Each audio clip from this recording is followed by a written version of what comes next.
What's going on, my peoples? It's your boy, Mr. OBF.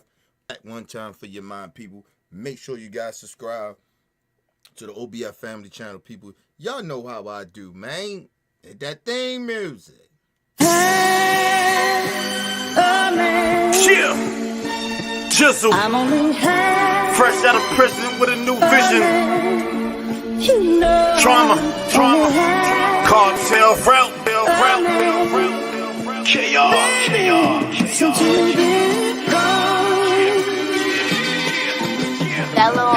Hey yo, I sold drugs, got caught, jail time, been in brawls, drama with my peoples over the music, done it all, we ain't seeing eye to eye, only when it's time to ride, and still I gotta watch the peoples I keep by my side, job is like a 9 to 5, even on the weekends, cause niggas that you beefing with always trying to get even, all my language, get this right, I don't hate on you, you hate on me, reason why I'm 5 steps ahead of these niggas, 8 to 3, food stamps, Waverly, I was going amazingly, impatiently accepted whatever the system gave to me, giving what they paid to see. Had to take the stage down. Did the Black Eye remix. Now take a look at their faces now. Tell them put their glasses on. Maybe try some bifocals. Just because I'm a 6-barrel rapper, homies, I'm not local. Let me show you. This show's N04. But it's hard to stack my cheese when you rats keep coming out your hoes. Stacks. I'm only Thank you for having me tonight. I appreciate it. I could have been anywhere, but I'm here with y'all. Everyone is looking dapper tonight. Dog shit. Back then I didn't have much, but I had a pre-rolled Dutch, quarter water for my packed lunch. Hate had my mind gone, everything exciting. We used to travel on the train just to get to Dykeman. And even back then, a nigga had a love for rights. Hooks, bars, and punchlines with the force of Tyson. Why do I go through the things I go through? I know, dude, money is the motive, pain up in the Pro Tools. I always had the wave, ice water, boat crew. Savage introduced me to the game and how to cope. Let's get it. I wasn't half the man I am in the current present, transition to an adolescent. Loud up on my clothes, smell like effervescence. Used to cut class spin after they take attendance, brushing my waves until they spin while I'm on detention. Opposition couldn't measure up. At this point I was that nigga they couldn't level up. Yeah. You already know Jizzle, man. Shout out to my kids, man. Jalen and Justice, man. His daddy loves you. I told y'all I was gonna be here from the moment you open your eyes till I close mine. I keep my promise. You heard? Hey yo, 48 laws of power. Tell Chris to drop a Jew. Life is like a chess game. Niggas plotting, watch all your moves. We gotta live righteous or reckless, brothers. We got to choose. Either way, we can't be stopped. Game over, copy cool. Must have been the cartel name, God. They got confused. Let's elevate to the highest level. What we got to prove? Million streams coming soon. Now it's time to show and tell. Nigga made this beat for me. Bet your pink slippy nose be well. Shout out to the beat game. Hold it up in Buffalo for us to blow. We need more bills than we can muscle, yo. L.I. number 7. 3 is for the letter E. Change it up so people can get a better understanding. Knowledge and equality. All being born to God and rep your heart. Truth speaks for itself in my repertoire. That's bizarre. Y'all could be the kings, yeah. The deck of cards. What we play for you niggas is thinner than a Metro card. Now that's hard, nigga. I'm only a man. You know I'm only a man. Baby, since you've been gone.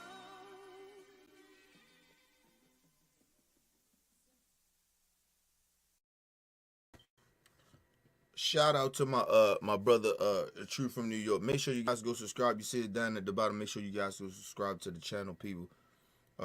Get some of that great music. Shout out to my peoples in New York as well, man. Listen, people.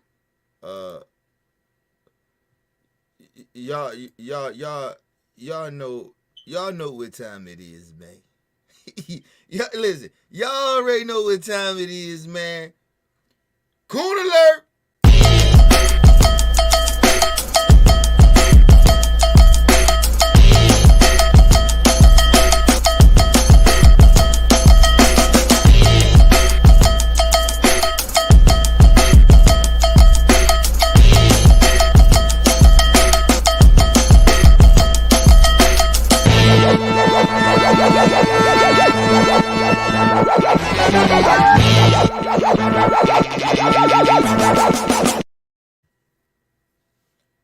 Y'all know what it is, man. It's that goddamn Coon Alert, people. Shout out to Stephen A. Smith for being the coon, the bug dancer, the shucking and jiving that he is. Okay? Shout out to him. This shit don't get no worse, people. Man, listen, man. Stephen A. Smith. Let's go ahead and get into it. This dude, man. If I didn't think that he could stoop any lower than he could, he has shown us that his cooning is endless. It's endless, people. Let's get into it, man. Commander's defensive coordinator Jack Del Rio tweeted in response to a post about upcoming hearings on the events of January 6th, quote, would love to understand the whole story about why the summer of riots, looting, burning, and the destruction of personal property is never discussed, but this is hashtag common sense. Del Rio told reporters on Wednesday that he was just asking a question about events in the spring. Jack De Niro, whatever the fuck your name is, Jack. You son of a bitch! You got the same first name as my puppy. You son of a bitch. Anyway, listen. You know why it ain't the same? Cause motherfucker, listen. I didn't condone people looting and rioting. I just didn't care. We kept seeing over and over again that unarmed black men is getting gunned down and getting murdered in these streets by the police. So I didn't give a fuck if people was looting and rioting, nigga. I just didn't give a fuck. I didn't condone it, but I didn't give a fuck. And people would say, well, can you, that sound like you kind of condone it. Whatever. With these white supremacists dead, based on a lie, tried to go murder innocent people. Congress people, listen, Democrats and Republicans personally is horrible people. A lot of them. 95% of them are horrible. They're liars, they're bullshit con artists, whatever. You shouldn't be wanting to take their life. Nobody told you to vote these motherfuckers in. Listen, and let me just say this. If Jack Delrello, whatever the fuck his name is. Listen, if you don't understand the difference between, see, and I like how they like the simple, make it simple of like, oh, well, they was looting and rioting over here, so what was it kind of the difference what they did on January 6th? Because one shit was a lie, number one. The other one was real. We seen it. And second, you trying to compare those things as the same lets me know how stupid you really truly are. But let's move on.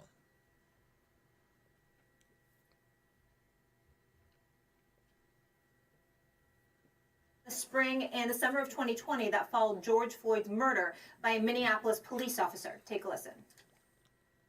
Why are we not looking into those things? If we're going to talk about it, why are we not looking into those things? Because it's kind of hard. Time out. You stupid motherfucker. I swear to God, we dealing with stupid people. People, let me explain something to you. The people that was riding and looting, they went to jail, people. A lot of them went to jail. It just is what it is. That's like, no, listen, let me explain something to people. See, this is the problem. Even though the Trump supporters, a lot of them didn't go in. And they didn't do what the other Trump supporters did by looting and, that went in there and did they insurrection shit or whatever, right? A lot of them was still outside condoning the behavior. The difference is when you talk about the Black Lives Matter protesters and shit in the summer. Black Lives Matter, people that was peacefully protesting was condoning that shit, was not condoning that shit. They were saying that shit wrong, stop that, y'all fucking up the movement and shit like that. But we know that it was white supremacists that was activating that shit. They were starting that shit, and then that's how that shit started to happen. They tried to do the same thing with January 6th with no evidence talking about Antifa was there. Black Lives Matter was there. They hyped it up. They made that happen. No, they didn't. Everything that they talking about, they downplaying January 6th, they lying about. The whole reason even, first of all, why you downplaying? I thought Antifa started that shit. I thought the FBI had something to do with it. How is all of a sudden these people, it wasn't a big deal? I thought it wasn't them. It wasn't Trump people.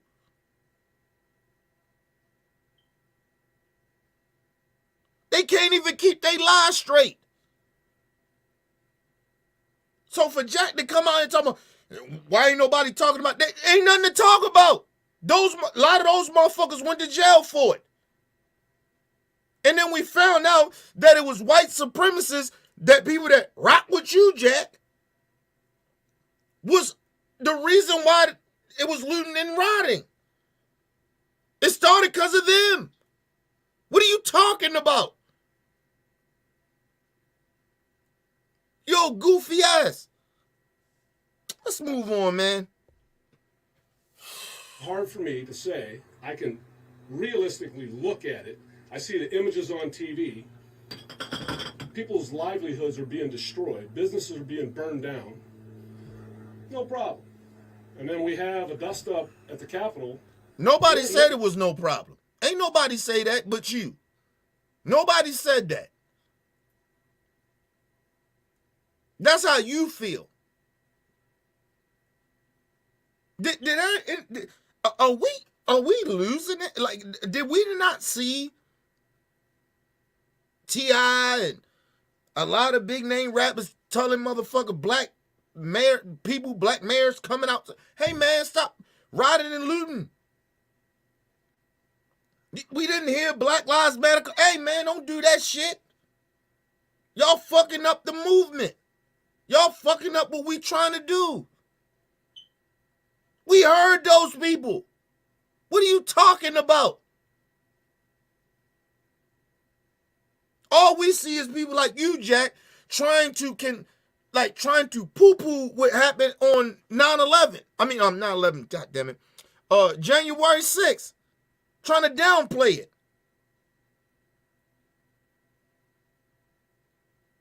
Nobody condoned the behavior.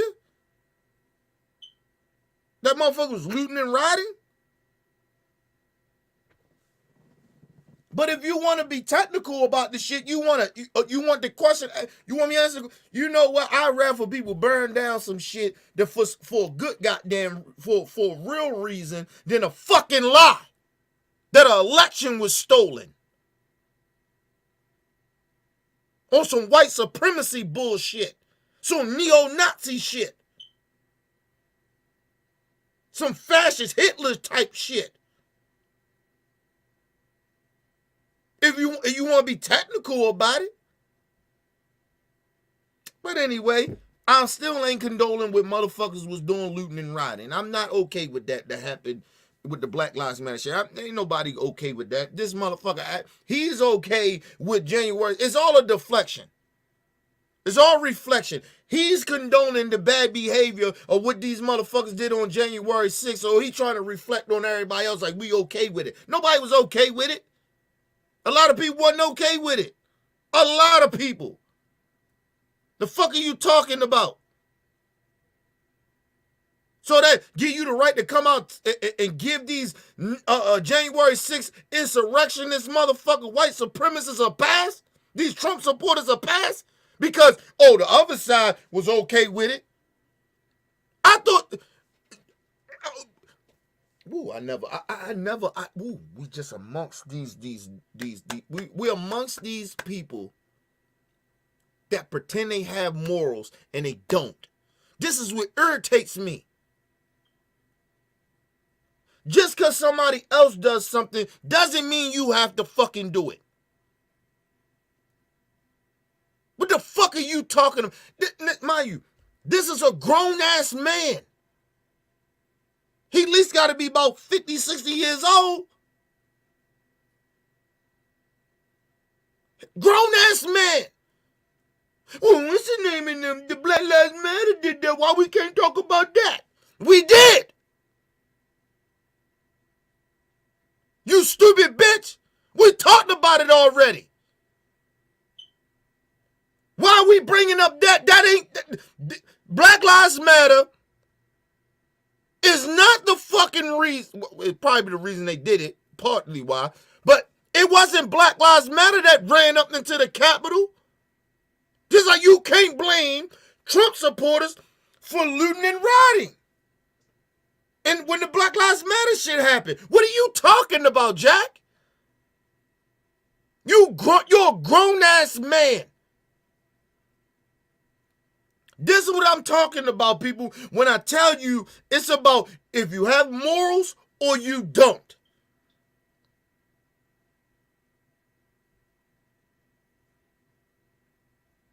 That's my new shit for the rest of the year. You have morals or you don't have them. But don't pretend that you do.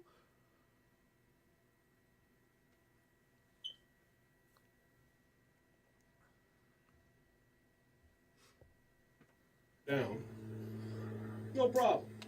And then we have a dust up at the Capitol. Well, there's nothing burned down. And we're not going to talk about, we're going to make that a major deal. I just think... He said, nothing got burned down. Motherfucker, they was out there with a thing that where they wanted to hang Mike Pence. Nigga, they were talking about kill Mike Pence. They were talking about kill Nancy Pelosi. Sitting congressman. Listen,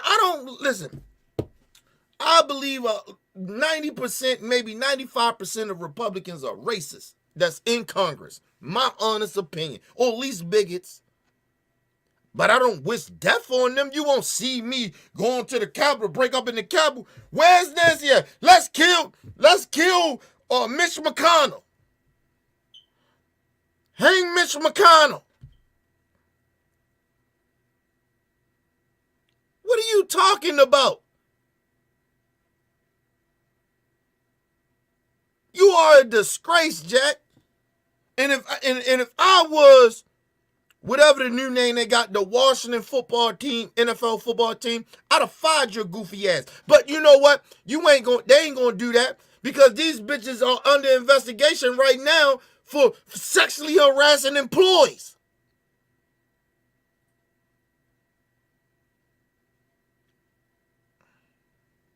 They can say whatever the fuck they want to say about niggas in the hood doing whatever the fuck they doing and these fuck in the community fucking up or doing all the horrible shit they do. Look at the so-called people that pretends that they're citizens. They are corrupt.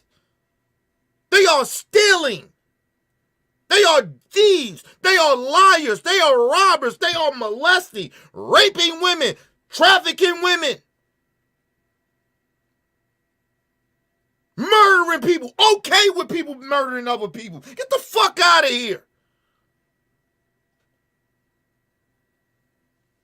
This is these so-called Christian people. Get the fuck out of here. Ain't none of these people are religious. They are bullshitting. They are con artists. Jack, you are a con artist yourself. You don't give a fuck about what happened at Black Lives Matter. You just trying to deflect from what the fuck happened at January 6th. Has nothing to do with each other. Nothing. And any of you stupid motherfuckers that try to compare it, it ain't the same. Goddamn goofies. Man, listen, man, that couldn't have been me. I'd have fired this dumbass. The fuck out of here. I'd have cancel coached him. I cancel coach him. I'd have did it.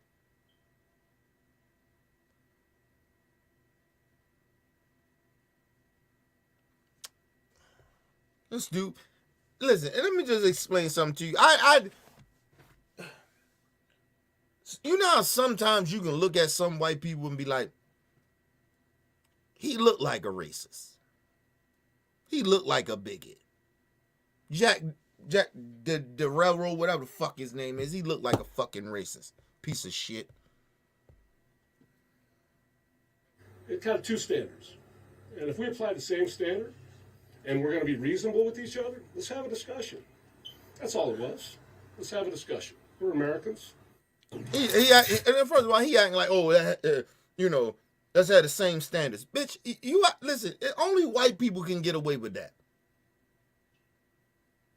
Only white people, I'm sorry, even good white people, only white people can get away with that shit. Talking about, oh, let's keep it as one standards. You don't even keep it as one standards. You won't even acknowledge that it's a double standards when it comes to black and minority people in this country. We all Americans. Yeah. But that don't mean everybody's being treated that way. You old goofy bitch.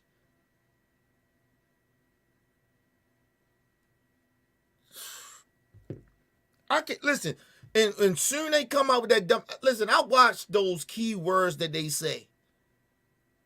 I told you I read people very well. Listen, people. Hey man, when this motherfucker came out, when he said, "Oh, well, we all Americans, why we can't discuss it?" What is to discuss? We already discussed the riots and the looting and shit that happened with Black Lives Matter. What are you talking about? We already discussed it. People got arrested and convicted. What are you talking about?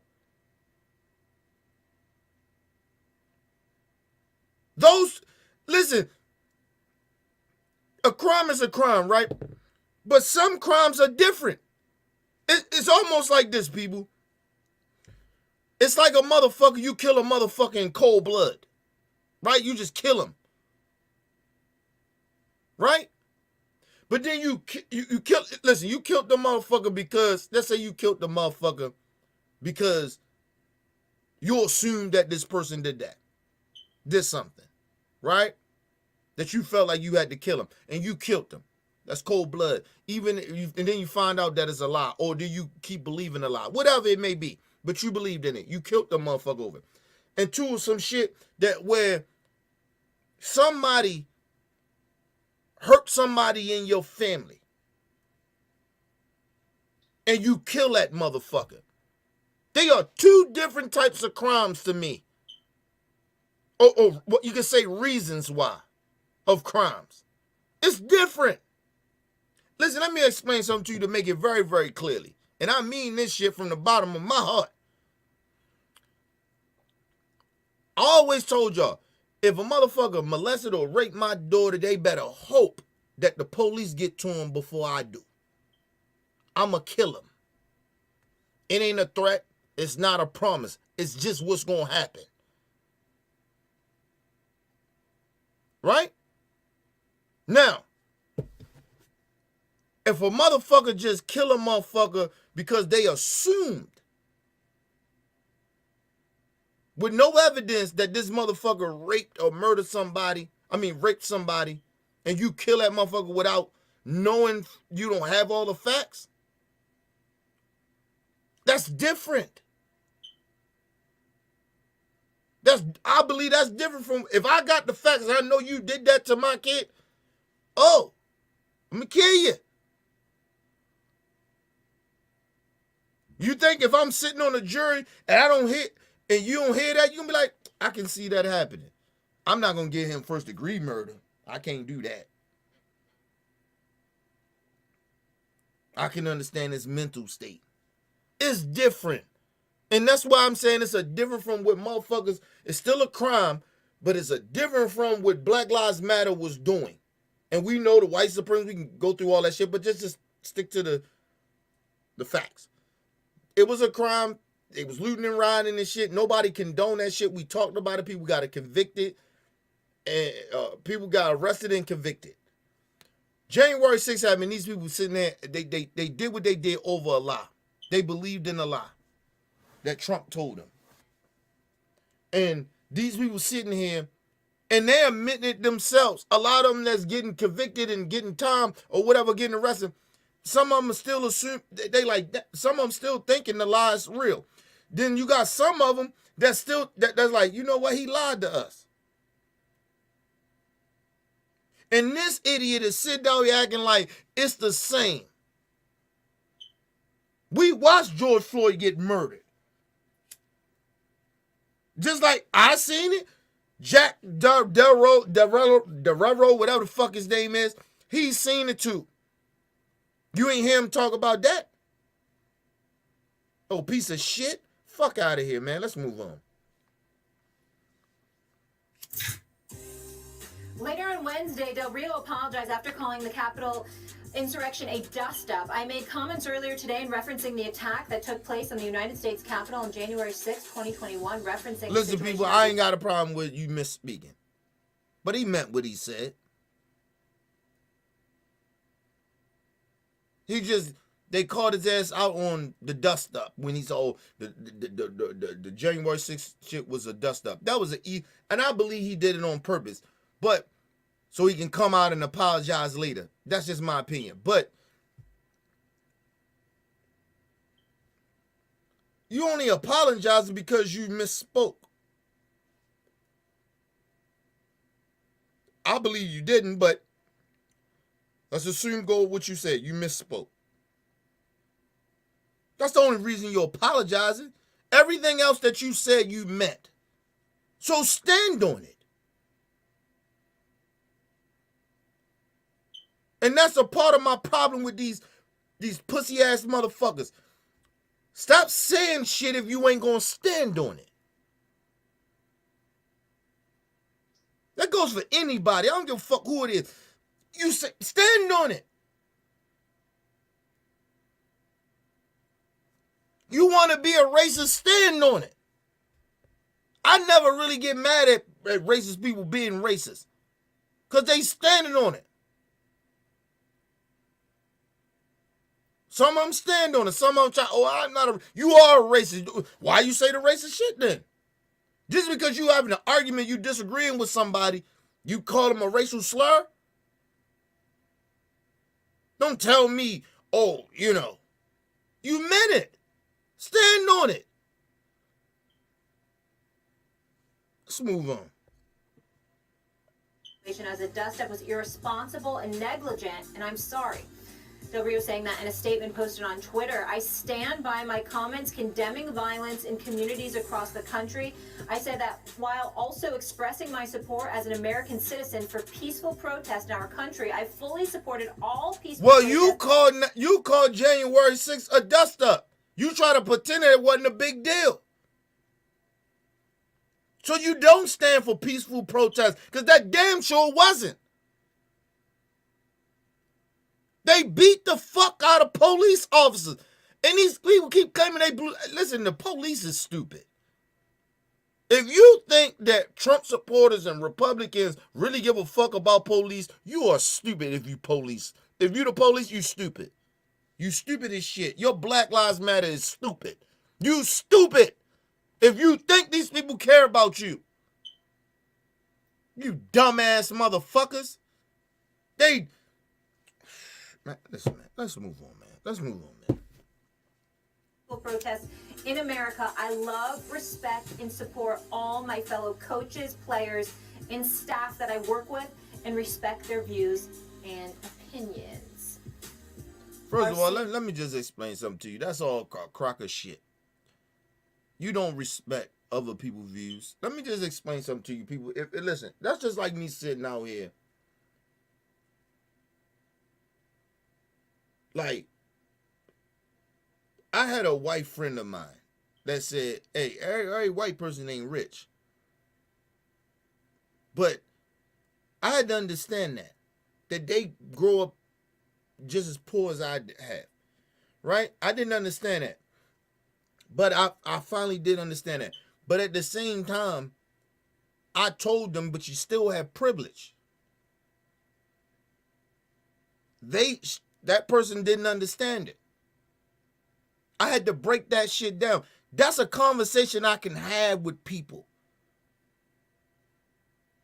Because some white people that grow up poor don't know that they got privilege because they poor. Because they ain't black. They ain't growing up in my community. They probably growing up just as poor as I have, but they don't know the bigotry and the bias.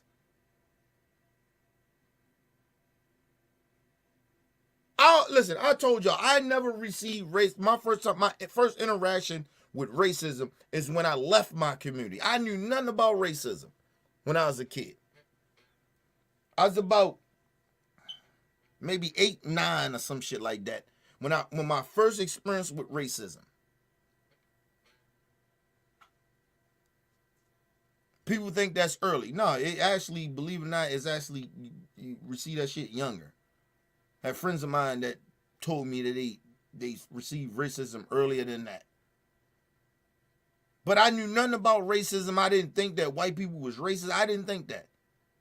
And 2, when I was about 9, and I went to a park called Patterson Park. From B-More, you know where it's at. And we used to go down there to go swimming, right? I mean, you walk blocks to go to that shit, okay? And you could go there during the day. You might feel a little racism, but you kind of really don't pay that shit no mind like that. But when it got dark, when it's starting to get dark, you better got your ass the fuck up out of there. Because those white motherfuckers will run you out of there. Those racist white people will run your ass out of there. Like during the day, you wouldn't even really see a whole bunch of white people like that. But at night, all of a sudden, you see white people sitting outside in the front, calling you all types of niggas and shit like that. What you doing down here, nigga? What you doing down here, nigga? Like, real talk. That was my first reaction with racism. But outside, but in my community, never felt that. Never knew what the fuck racism was until I got outside of my community. So my thing was with white people, a lot of them, they amongst each other a lot of times they don't, some of them, they poor and shit, they don't see racism like that. They don't, like, they ain't even really been taught that too much. A lot of them. But not a lot of them, some of them, right? And you have to explain to some of them, hey man, you still got privilege even though you poor. I have seen it. And I'm telling you it exists. Maybe it didn't happen for you. You haven't seen that, or it happened for you. You haven't seen it, but I seen it. So listen, take my word for it. It exists. But anyway, let's move on, people.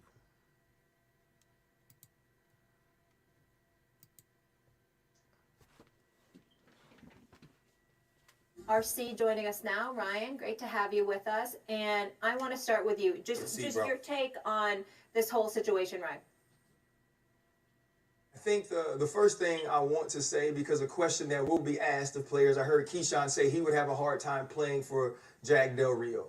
I could play on a team that Jack Del Rio coaches on, because this is going to eliminate the people that try to compare wrongs, right? They're going to be like, well, you play with, guys that, have been accused of domestic violence or sexual assault or all of those things. So I could play on a team where Jack Del Rio's the coach. Let's get that out of the way so people aren't comparing wrongs. Now let's talk about what Jack Del Rio said and why it's important. Jack Del Rio basically compared two things to make one thing worse than the other. He wanted to say that the community riots or the community protest after, whether it's Jacob Blake, after it's... Listen to me, people. I promise you like this. I promise you this, right? He's saying that, right? And that's okay. That's fine. But I tell you, me morally, I couldn't work. I couldn't work for a racist. I couldn't work with racists. I would quit, or they had to fire that motherfucker. Real talk. I couldn't work. I couldn't do it.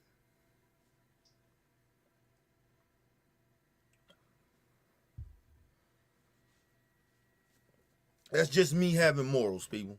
Sorry. I actually stand for something. Ain't enough money in the world.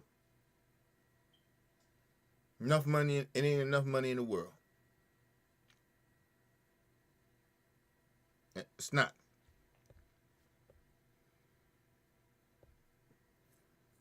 It's George Floyd, that these things are hurting the community. I agree with that. I agree that those protests shouldn't happen that way. But that doesn't make what happened in the Capitol any better. It doesn't make 138 officers being injured, both from the Capitol Police and the Metropolitan Police, okay.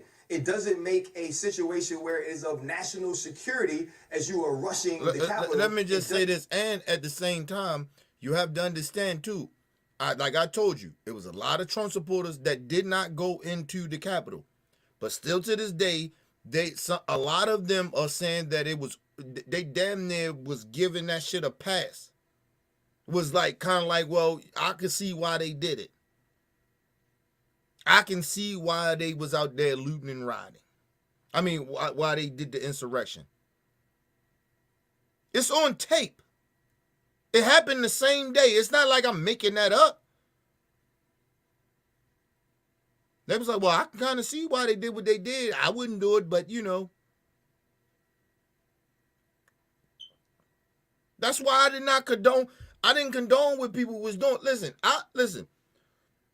I just didn't care. And I don't want to say I didn't care. I didn't like it. So I did care. But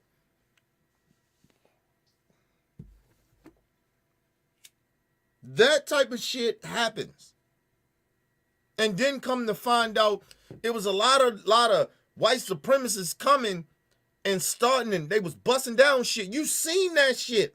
You seen them breaking windows and shit. White supremacists breaking windows and shit, trying to start a riot. That's no conspiracy theory. That shit is actually on tape. Nobody's making that up. But what they did at January 6th was all based on a lie.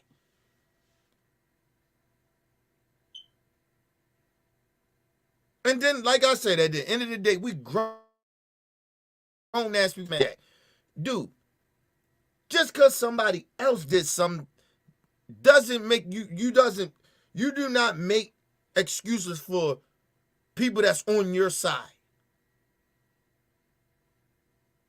Like I said that day, listen, everybody that was out there looting and rioting, they not helping the situation. I just didn't care to a certain extent. But at the same time, you know y'all gonna go to jail, and you should go.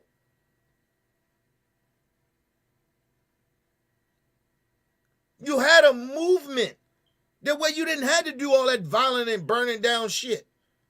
You had the world behind this shit. What you need to loot and ride for?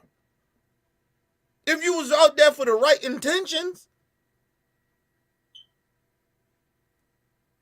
But anyway, nobody condoned that shit. We all said that shit fuck shit.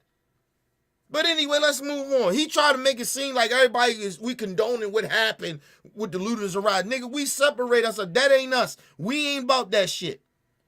Looting and rioting. No, that's them. We don't know who the fuck they are. They not here for the right intentions. And don't try to blame all us for that. And what you supposed to do, you don't supposed to group everybody together. And that's the thing that with Jack and a lot of people try to do. They try to, the peaceful protesters, but they just is responsible for what the looters and rioters did. No, they not. They didn't condone it. They disavowed themselves. That ain't what we're doing. So you can't group them together. But that's what happens when you have racism and bigotry in you, Jack. That's racist bigot shit. And I keep saying that. You can't group, like I won't group all, like, this is like me saying all Trump supporters was insurrectionists that day. They wasn't. But if you condone the behavior, you're a part of the problem. You're a part of it because you was okay with it. You almost like egging them on to go do it.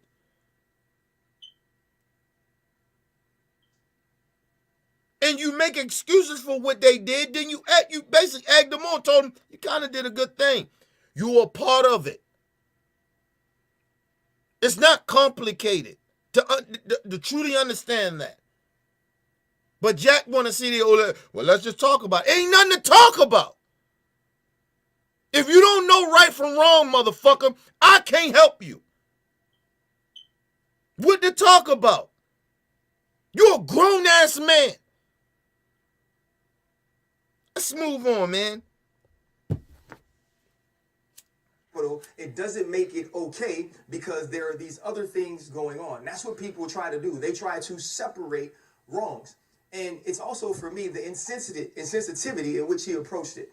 When you're talking about these protests, if you're speaking after Jacob Blake, there are people that lost their lives. Kyle Rittenhouse killed 2 people during that protest. There were officers out there with AR-15s or officers out there with assault rifles policing the people who were protesting.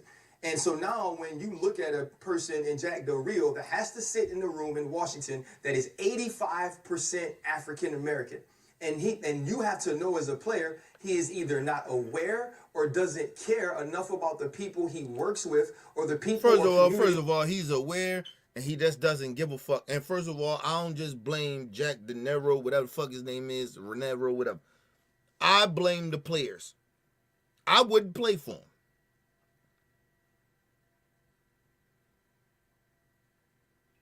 Listen, I keep telling y'all, man, I've been poor before. Man, listen, man.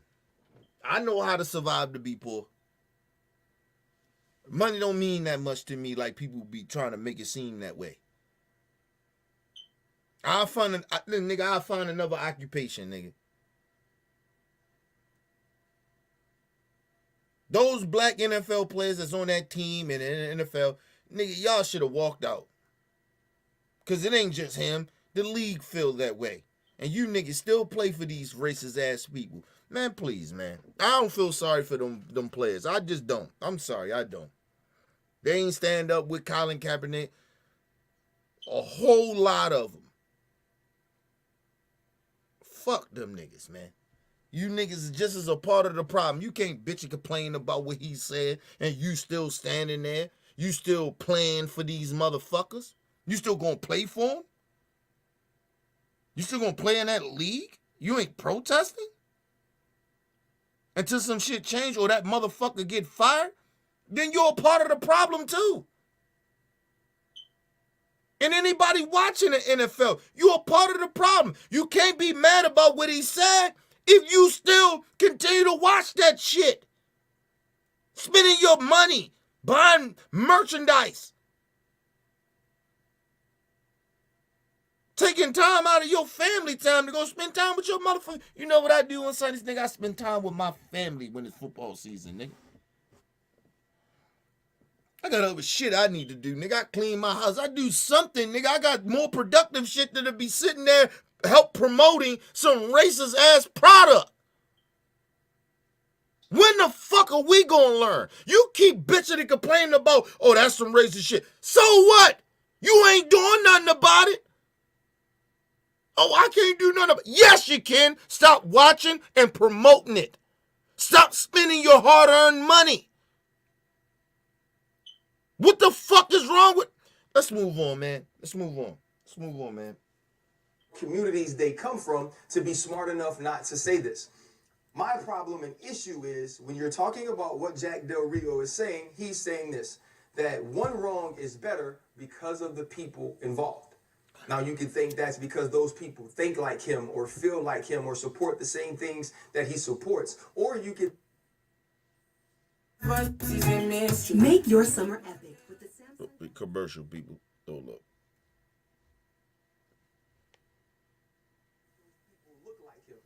Many of the people in the rooms Jack Del Rio coaches in don't look like him. Many of the people in the rooms that Jack Del Rio is coaching in have feelings and are affected by what happens in communities where George Floyd is killed. What happens in communities where Alton Sterling is killed. What happens well, he doesn't care about that.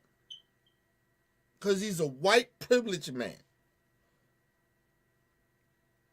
And he can talk about, I grew up hard and I grew up that you still got privilege. You still got an upper hand over me. And I'm not playing victim. I'm just saying it's a fact. You can't say say I'm playing victim about some shit when it's a fact.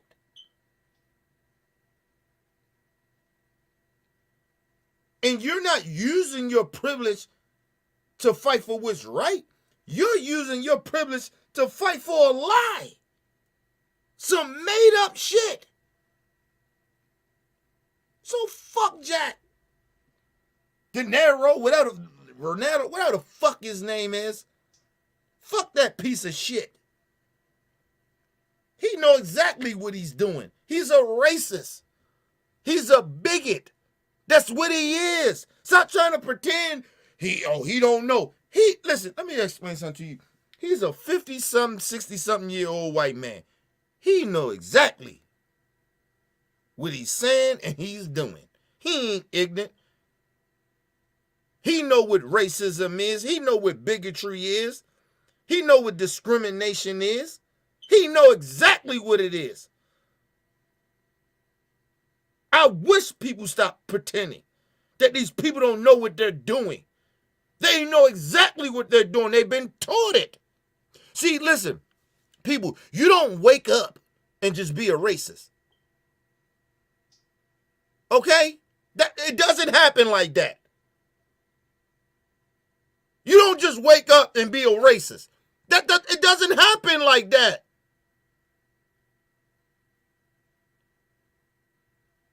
You've been taught that. Nigga, I ain't wake up and want to be a drug dealer, nigga. What the fuck? I never woke up a day in my life, but you know what? I woke up like, you know what? I'm so dope today. Hey, come on, man. What we doing here? What we doing here, people? We gonna make excuses for racist people now? You just wake up, I know no better. I woke up today and I wanted to be a racist. What? No. You've been taught it. And it's no different from a fucking drug dealer or a gangbanger, nigga. That's some shit that you get taught. You don't just wake up and be a gangbanger. You don't come out the womb and be racist. You don't come out the womb and be a gangbanger. You don't even come out the womb and be be a rapist. What the fuck is wrong with people? Oh, we gotta talk to him. I ain't gotta talk to you about shit of you being a racist. Man, fuck you. If you're a racist, nigga, I ain't gotta tell you shit. I ain't gotta explain nothing. You've been taught it and you okay with it. Shut up. And don't try to act like you don't know no better. Or these people don't know no better. They know better. They just accept who they are. Just like in no nigga, like a gangbanger or nigga in the street. After a while, you accept it. You accept what the fuck you are. You accept what you're doing. Stop playing these fucking games. And then mind you, we're not talking about children gangbanging. We're talking about grown-ass adults being racist. Fuck out of here.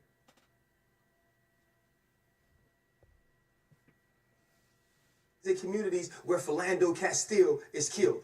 In those communities, those people are hurting. Those protests come because those people are hurting, those people are tired, those people are undervalued, those people are mistreated. And when those people are killed while not being armed by police, it is about police brutality. And the reaction to that is the protest. The reaction to that is the riot. The Capitol was stormed because people felt cheated. And because those people felt cheated, people's lives were put in danger. And they didn't feel cheated. They believed in a lie. They didn't feel cheated. They believed in a lie. Just like a lot of races does. Like when a racist tell you, hey, white people are more smarter than black people. We more superior than white people are more superior than black people or any other race. It's a lie. They believed in a lie. We're not talking about Listen, people. When you see children out at these racist rallies, people, these children probably don't even think that way. A lot of them probably don't even think that racist shit. But they parents, the grown-up people sitting there telling them, hey, we got to be racist. We more superior than the blacks. When you see children out there protesting with Black Lives Matter or standing up for injustice and shit like that, it's because they experienced it. They experienced the bigotry, the bias, the racism, the bigotry, the discrimination. They had experienced it as children. You see white kids out there, bitch, with they don't know what the fuck why they out there, a lot of them. They don't even know why they out there. They just see their parents. Their parents say, look, we're going to go out here and we're going to protest against these blacks. We hate black people. Come on, man. Has we got this dumbed down that we don't understand this? This ain't rocket scientist shit here, people. You don't have to go to school for this. Or what I'm telling y'all. This is day-to-day life.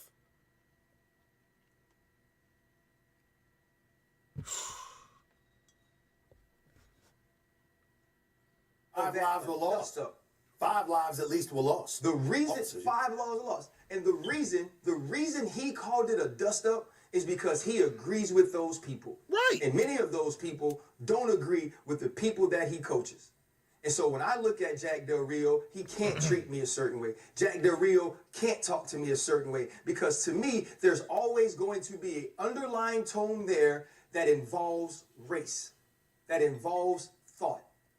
And so whereas for Coach Dick LeBeau, everything he ever told me, I would run through a wall for that man, and that man could talk to me in every way, in any way that he wanted to, because he loved us and he cared about us. And because he loved and cared about us, he wouldn't talk to us in any way. He wouldn't treat us in any way. Jack Del Rio don't have that. Now, I've walked around ESPN with Jack Del Rio. Jack Del Rio is fine. Jack Del Rio never said anything to me to make me feel uncomfortable. But now I know how Jack Del Rio thinks. I know what he feels, and I will never be able to unsee or unhear that, and neither will the players. And I need you to understand something here. This is what I'm talking about. That's why I always say I am okay with these racists coming out being who they are. Because you've been walking around these people thinking that they was good people, they okay people. You didn't think they was racist. You didn't think none of that. Bigots or nothing. And the whole time, they only like you because you're a certain type of black person. Listen, I'm not going to sit there and say I only like white people because I know some good white people. Or, prime example, like, I'm not gonna sit there because I seen some racist white people. I'm just gonna assume everybody that's white racist. You know how fucking stupid that is, and do you know how fucked up a mind state that you have to have? I would never assume that. You know why I would never assume that? Because of the simple fact that I told y'all I want people to treat me like I treat them. Don't assume nothing about me until you know me. And don't assume nothing about all my people that look like me because, yeah, we got some fucked up people just like you do. People that look like you is just as fucked up as the people that you think that's fucked up that I have, that look like me. That's how stupid this is. That's how stupid the thought process of these racists.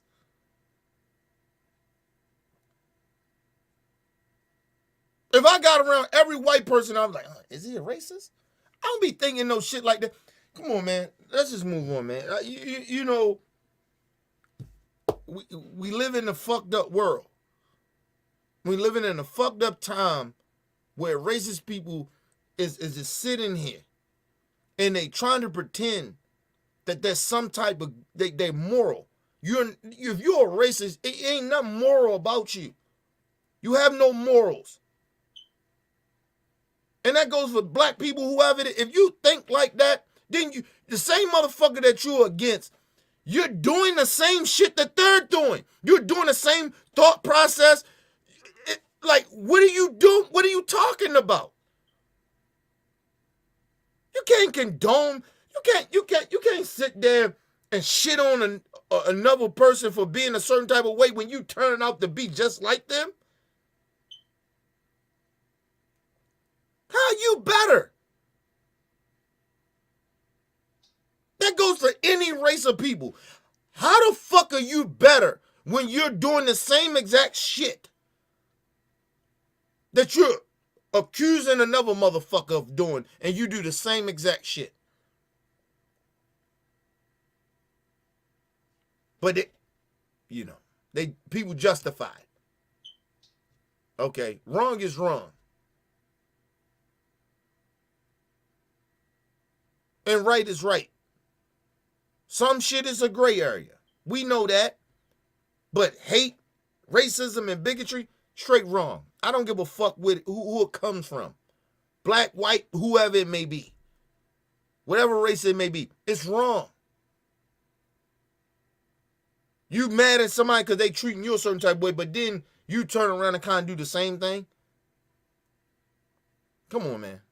Like, what are we doing here? His locker room. Fair enough.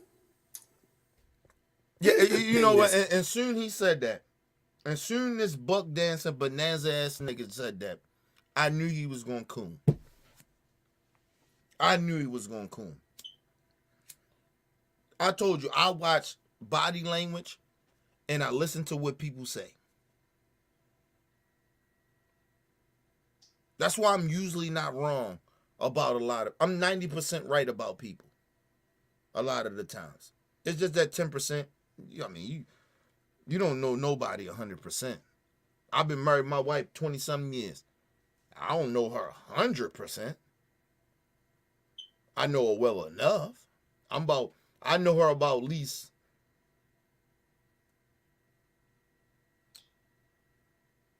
about 85%. But who knows somebody, what they're capable of doing? Or what they truly feel sometimes. Like, you get what I'm saying? But soon he said that, I knew he was getting ready to start buck dancing. I knew he was going coon.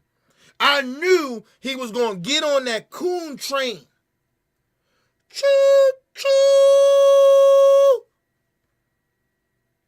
It don't even say choo-choo no more with these coons. It say coon, coon. I knew he was going to do it. Because he couldn't help himself. Because he a house nigga. He couldn't help. Stephen A. Smith couldn't help himself. I gotta be the reason for my master. I gotta talk about my master, help my masters out. Let's help the masters out. Even though the master is wrong, and I know he's wrong, but they still sign my checks. Listen to this buck dancing bonanza. Thing that's interesting, and I don't disagree with everything that you highlighted. I'm in accordance with you in terms of his level of insensitivity, particularly as it pertains to the George Floyd killing and the things that emanated from that. I certainly am glad that he apologized for the ignorant statement that he made in terms of calling the insurrection, per se, at the U.S. Capitol. And that's good enough for you, Stephen A. Smith.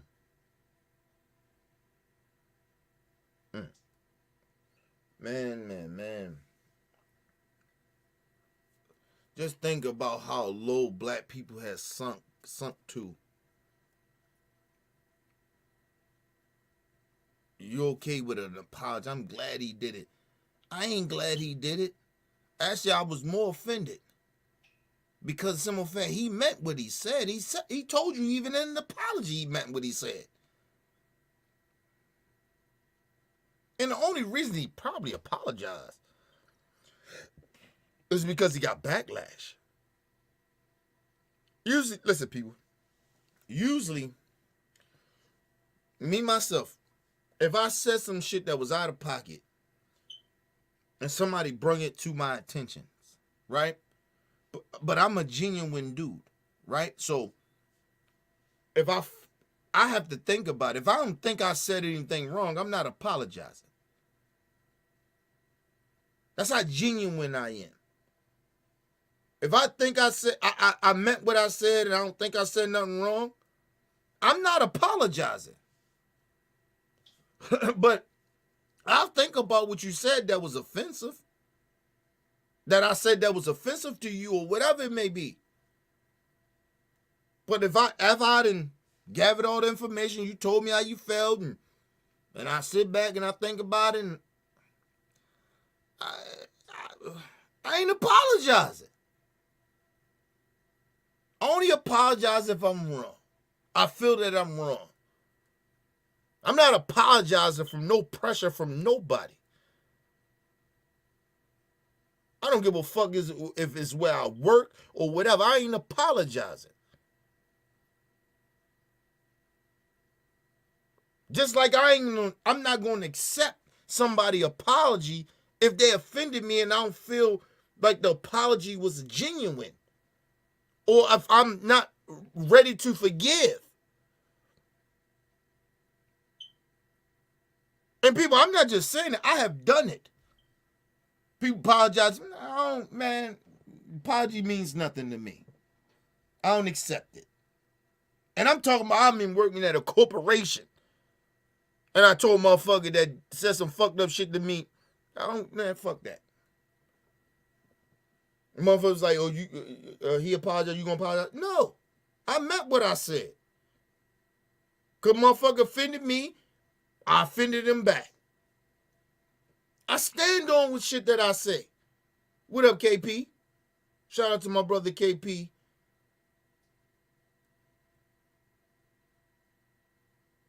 From Canada.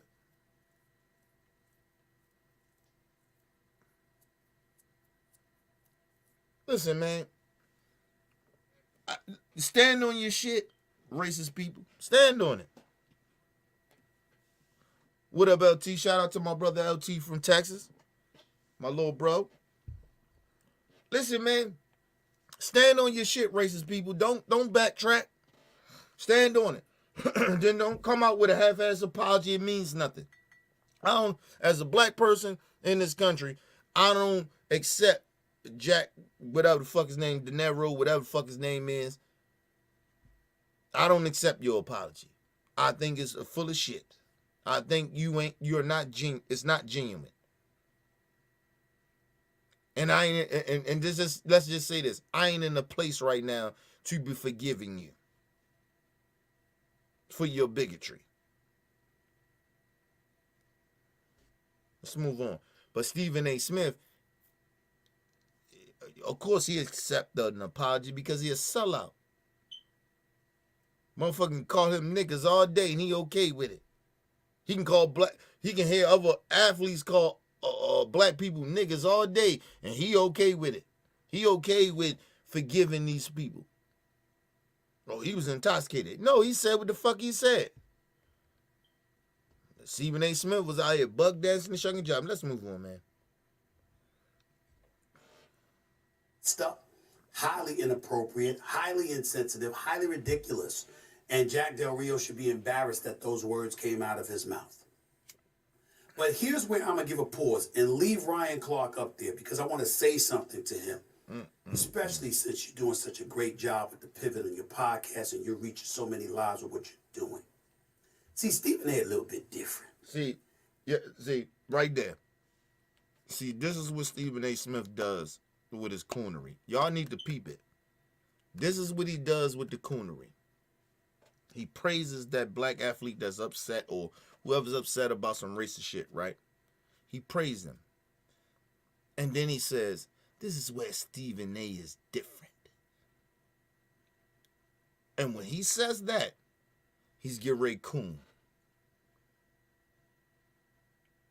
See, I've been watching Stephen A for years.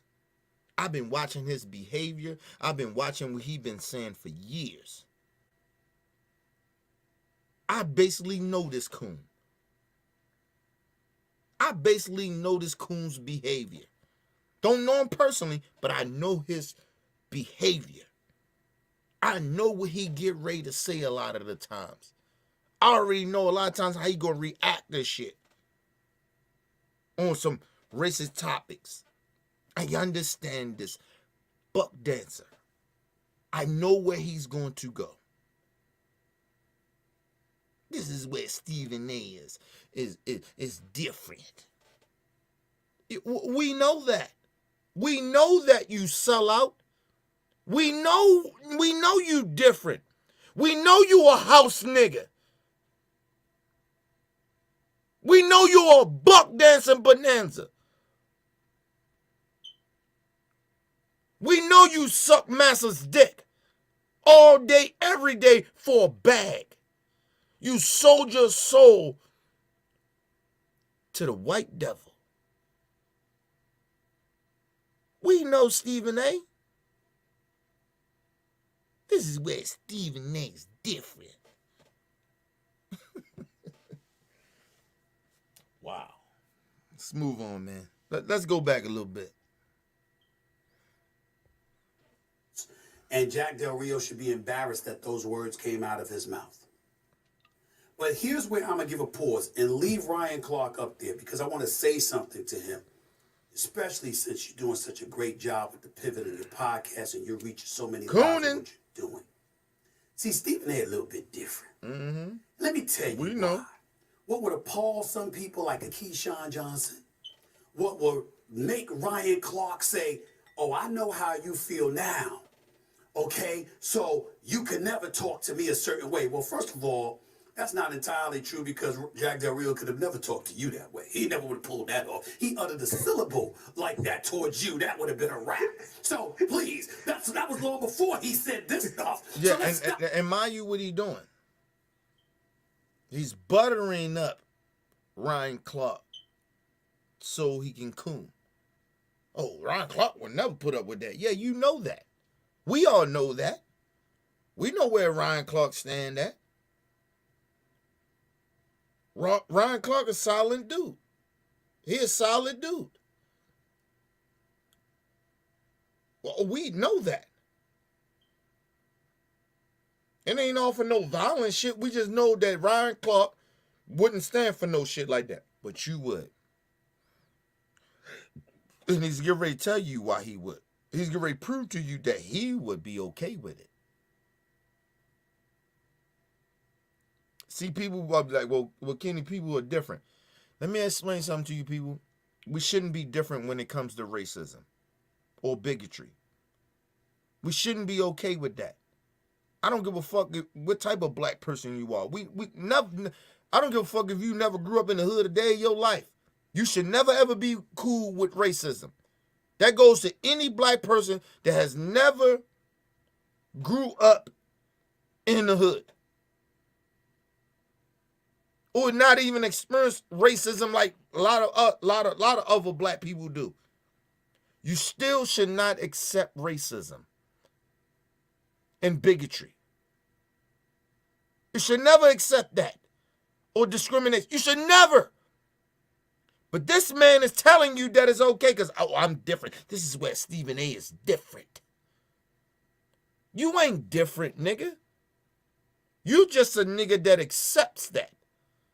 You accept the racism because you want the bag. You really, deep down, really have a problem with racism from these racists. But you won't say it because they're giving you a bag. That's the difference, Stephen A. Smith. That's why you different. Somebody like you somewhat a different black dude. No, nigga, you got a problem with what he said. You admitted it. The difference is you willing to accept that for a bag.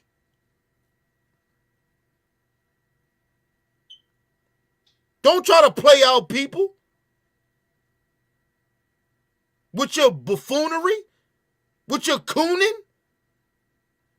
You different because you would accept racism for money. That's why you different, nigga. But let's move on. This nigga trying to play like oh, I'm just a different brother. Listen, you have a problem with what we have a problem with. The difference is that you're willing to sell yourself out and sell your people out for money. That's what's different.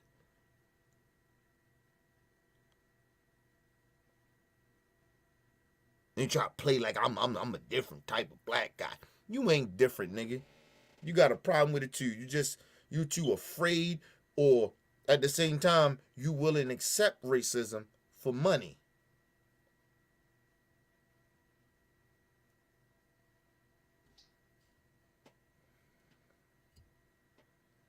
So let's stop that. And he certainly would never say that to Sean Johnson. And the likelihood is that if he was directly communicating with players one-on-one, that would be different. That's not what the man was doing.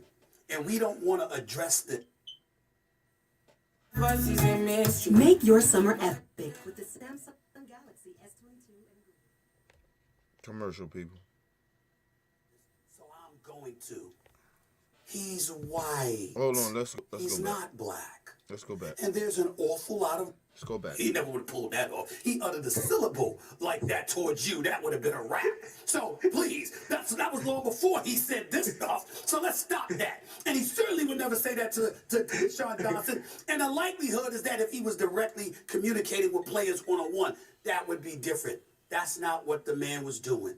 And we don't want to address this, so I'm going to. He's white. He's not black. And there's an awful lot of white people that cannot in any way identify with the plight that African Americans feel physically, emotionally. Excuse. I'm sick of that. I'm sick of that shit. I'm sick of that. I'm sick of black people saying that. Listen. I grew up around none but black people. I don't try to mistreat white people. Even though in my community, we didn't fuck with white people like that. If we seen white people in our community, we like, these motherfuckers the police or they're a crackhead. In my community where I grew up at.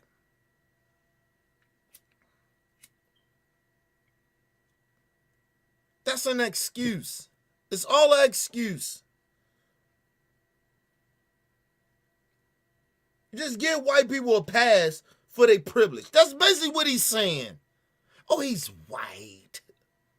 He doesn't know no better. This man is 50, 60 something years old. He knows better. We're not back in the motherfucking 80s. We're not, listen, people, let's just put it like this. We ain't gotta go that far. We're not in the 90s. We're not in the 90s. These white people cannot make that excuse that they don't know no better. This shit is just about treating people with the same respect that you would want from them to give you. Regardless of the colors of the skin they all, or who gay, who fucking a man fucking a man, a woman fucking a woman. Who cares? We human beings. We're not back in the 90s. We're not back in the 80s and the 70s. What the fuck is Stephen A. talking about? Now, if you're talking about that's just how they was raised, then say that. I am not giving racist white people a pass for being racist because of the simple fact he's white. He's white. So you know what? That means we give all black people a pass for being drug dealers and gang bangers and, you know, committing crime. Is that what we doing? If I hold my people on a certain pedestal with certain shit that I don't accept, why would I give some racist ass white person a pass? Ask yourselves, that that makes sense to you. You won't give your black people a pass, but you'll get a racist white person a pass. The fuck out of here, Stephen A. And we know how hard you go after black athletes that commit crimes or do whatever.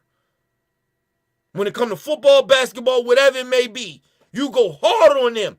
But you give this white man a pass because he's white. That's some coon ass shit, man. Hey, man, that's the most coonest shit I ever heard in my life. Let's go to a quick commercial break. We're gonna come back and we're gonna chop it up, people. That's some coon shit. That is straight up coon shit. This nigga's a straight. I told you, he a fucking buck dancer. We'll be right back, people. Quick commercial break. It's your boy Nick Martin, OBF squad member. Man, we keep it all the way 100 or even $1,000,000%. I've been in the squad for a very long time, and let me tell you, this is the truth right here. If you want realness, content right here, go to Opinion Buff X, the realest channel ever. We talk about politics, sports, and the whole 9 yards. Get involved, stay in tune. This is OBF Squad right here. Opinion Buff X, the realest. OBF means the word to me.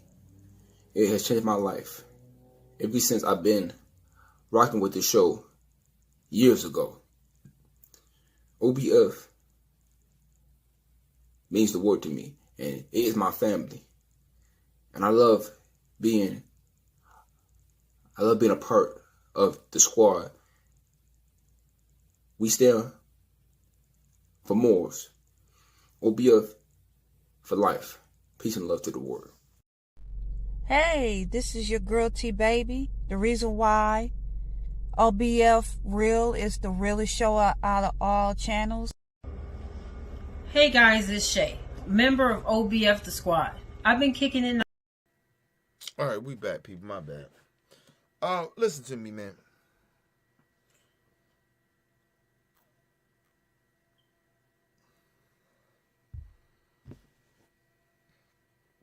I have never seen a bunch of buck dancing coon and shit ever in my life. Man, listen. When I tell you that I see more weak ass black people than when I was in the hood, in them streets. These corporate Negroes, these so-called bye-bye law citizen ass niggas, these niggas is weak. A lot of these niggas is weak. It's no way impossible that nobody's catching this buck dancing coon and shit that Stephen A. Smith is doing. And you still praise this nigga. You still support this nigga. You still watch ESPN. Man, whatever, man. You know, black people, come on, man. We gotta do better, man. Seriously, man. He does not represent us. And it's not like, oh, we just having having a disagreement with Stephen A. He is continuing to sell black people out for a bag. He knows what he's saying is wrong. He knows what he's doing is wrong. He don't care about black people. He care about himself. This is a selfish Negro. Just hear him. Damn, if y'all can't... Listen, black people, you can't read between the lines. It's not no conspiracy shit that I'm saying. Read between the lines. I'm breaking this shit down for y'all. It's not my opinion. I'm breaking it down so you can understand that this nigga is selling us out. No real moral black person would understand what he is saying that makes sense. Other than he's selling us out. And for number one, he's selling himself out, but he's selling us out as black people. Let's move on, man.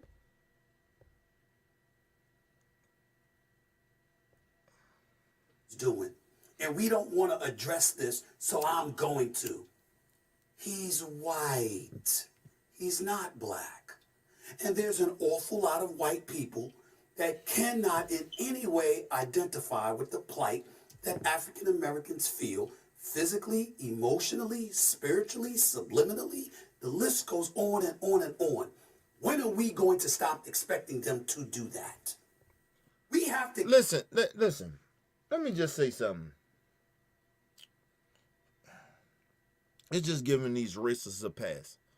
That's racism. As a black man in America, you think I can't sympathize if white people going through a struggle or any other race is going through a struggle? I'm a human being first, motherfucker. I know the color of my skin. I get that. But I'm a human being first. I bleed just like a motherfucking Mexican, a Chinese, a white person. I bleed. My blood is the same color. If I get cut. If I cut myself, they cut themselves. We bleed the same. What are we talking about here? Oh, they can't understand. Man, please, man. Listen. The excuses that coons do, they can't understand because they white. Listen, let me ask you something. Listen, you treat other people with the same respect. I told you, my motto is, you have morals or you don't. This is the rest of the year, I'm going to keep saying this. You have morals or you don't.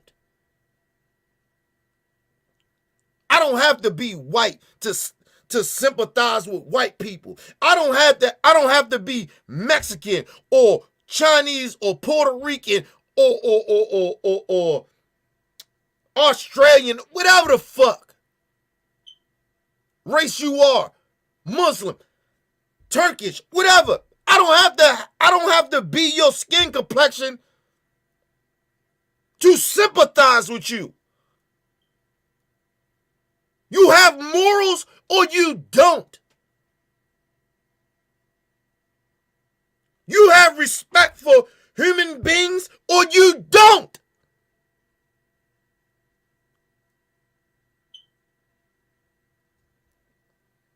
I grew up in a fucked up ass environment amongst my own. Do I hate black people, nigga? I should hate black people. Because a lot of fucked up shit happened to me was because of black people. Do I hate my people? Do I hate black people that look like me? The fuck out of here. Oh, goofy shit. Stop allowing these coon ass, sellout ass niggas to tell you to act like, oh, these white people, they just don't know. They know. Just like you know. I know, they know. You know, they know. They have morals or they don't. Stop playing around with these people. We don't have... Let's move on, man. Let's move on. Let's go back and hear it again. Hear it again. True, because Jack Del Rio could have never talked to you that way. He never would have pulled that off. He uttered a syllable like that towards you. That would have been a rap. So, please, that was long before he said this stuff. So let's stop that. And he certainly would never say that to and all he doing, listen, and all Stephen A. Smith was doing was buttering up Ryan Clark to understand his coonery. I need y'all to understand that. And at the same time, for the black viewers, to butter us up for his coonery that he's getting ready to talk. I just wanted to pinpoint that again. Let's move on. And the likelihood is that if he was directly communicating with players one-on-one, that would be different. That's not what the man was doing. And we don't want to address this, so I'm going to. He's white. He's not black. And I wanted to say this. He said, nobody want to address this. No, what you don't want to address, that he's a racist. You won't call him a fucking racist. You won't call him a fucking bigot. That's what he is. That's what you won't do. Oh, we don't want to call, oh, he's white. We know he white, bitch. You don't want to call him a racist or a bigot or what he is. He act like he said something big, like, oh, like nobody want to call him. Nigga, what? We know he white. We can see him. We ain't blind, nigga. We ain't Stevie Wonder. We can see that he white. That's how we can see your black buck dancing coon ass selling us out for money. Selling your own soul for money. We see you, Stephen A. Smith. We see you. We know who the fuck Jack. We know he white. No, what you don't want to do is call him a racist. Call him a bigot. Because if you do that, you might get fired. Or you might not, you ain't gonna get that bag no more. Your white buddy's gonna probably think that they gonna call you a racist or a race baiter. Ain't one of your friends, one of your racist ass friends is Sean Hannity? Huh? Stephen A? See, people fail to realize that too. One of his good friends is a racist named Sean Hannity.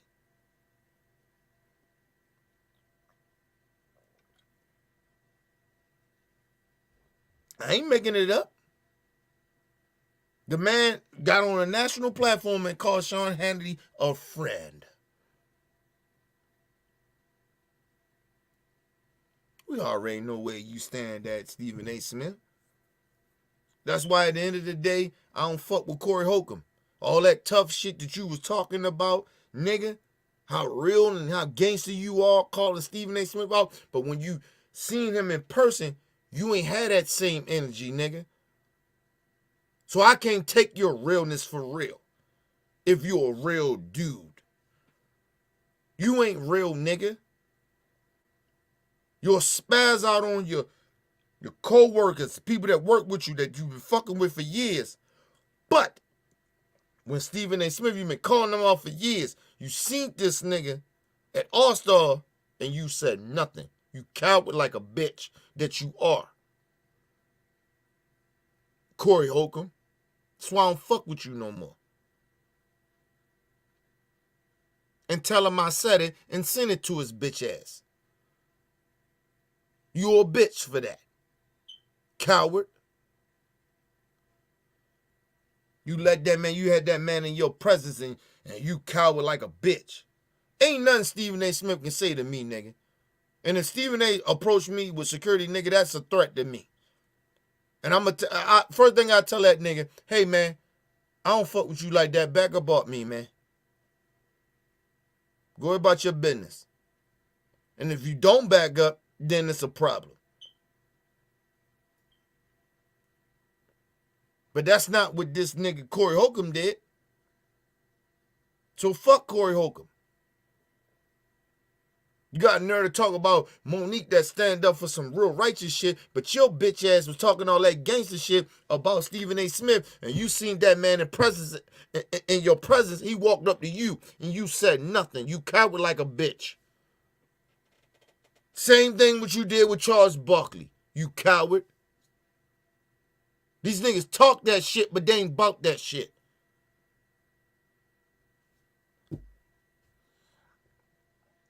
So whoever over there fucking with Corey Holcomb, nigga, stop watching that nigga. He's a coward. He's a bully. He pick on motherfuckers that he think he could pick on. He want to fuck with brothers and sisters that got standards. And then he'll talk about some coons, but when he get in front of those coons that ain't got no standards and ain't got no morals, he coward like a bitch. Facts. You admitted it yourself, nigga. I ain't make it up. Coward. Anyway, let's move on. Black. And there's an awful lot of white people that cannot in any way identify with the plight that African Americans feel physically, emotionally, spiritually, subliminally. The list goes on and on and on. When are we going to stop expecting them to do that? We have to get to a point where we look at a Jack Del Rio and what he said and actually be gratified that there was somebody that was willing to be open about their ignorance. Guess why? Listen, people, I keep saying this. I'm okay with racist people being open and racist. I want to know who the fuck they are. I want to know the ignorance. Whatever he just said, I want to know that. But that don't mean I give you a pass for being ignorant and racist. I don't give you a pass for that. I don't try to make it seem like it's okay. Or it's okay. We normalize it like it's okay to do. We in 2022 and these racist motherfuckers are still acting like we back in the 80s or the 90s. They want to go backwards. We in 2022. How the fuck? Let's move on, man. Let's go back a little bit. Stephen A. Smith, you should be ashamed of yourself, man. That cannot in any way identify with the plight that African Americans feel physically, emotionally, spiritually, subliminally. The list goes on and on and on. When are we going to stop expecting them to do that? We have to get to a point where we look at a Jack Del Rio. I'm sorry. Let me just say that. He's basically saying we should accept their racism. And if you think I'm lying about it, like to hear, here it go.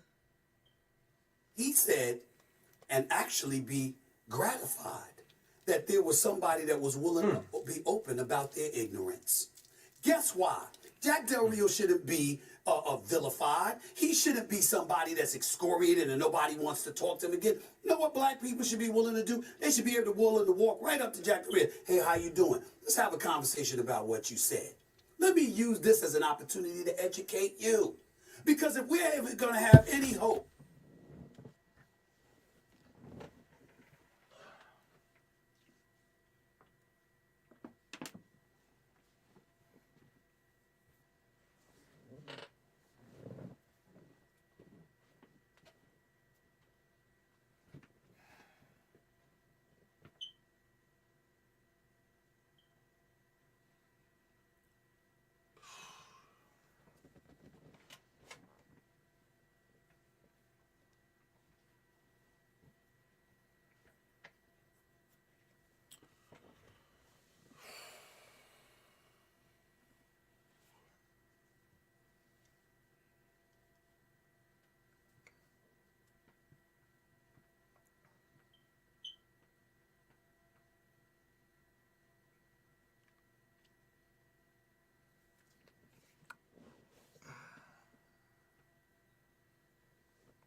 I ain't saying nothing, people, because I need to calm down.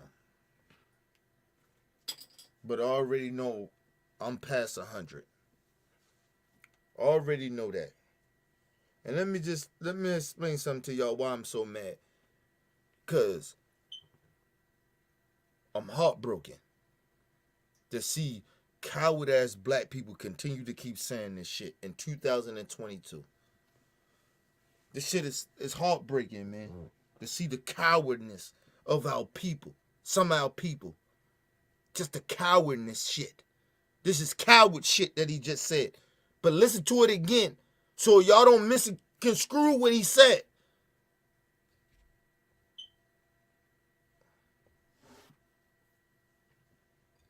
he's white. He's not black. And there's an awful lot of white people that cannot in any way identify with the plight that African Americans feel physically, emotionally, spiritually, subliminally. The list goes on and on and on. When are we going to stop expecting them to do that? We have to get to a... Let me say this. to some of you white people, that what Stephen A. Smith said, and you feel this way, don't talk to black people then. Don't say shit to us. How about that? Don't say a motherfucking thing to us then. Don't try to befriend us. Don't try to get to know us. Don't try to do none of that. I'm not giving no white person a pass. Unless you a child, I'm not giving you a pass. And it depends if you commit domestic terrorism to black people. Of course I ain't gonna give you no pass. But I'm not giving no white person no pass. We in 2022, people. Kids know better. White kids know better. Some of them know better. Not all of them, but some of them do. I'm not giving no white person no pass. That time for us to give you passes because you white, you almost, he's basically saying, he's using that white privilege. That what that means? Listen, if you want to say because they ignorant to shit, well, won't you say that about black people? We just ignorant. Our environment makes us ignorant. Our oppression makes us ignorant. How about you just say that then? But no, you ridicule black athletes all the time. All the time. You don't keep the same energy, nigga. That's why I'm mad. That's why I'm pissed. That's why I'm hurt. Because this dude don't keep the same energy. He get white people passes, but not the black athlete that comes from real true life shit.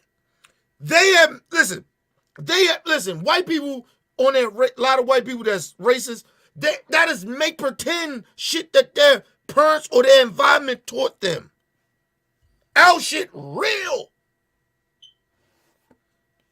Our shit is real.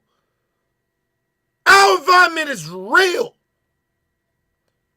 They're being taught make-believe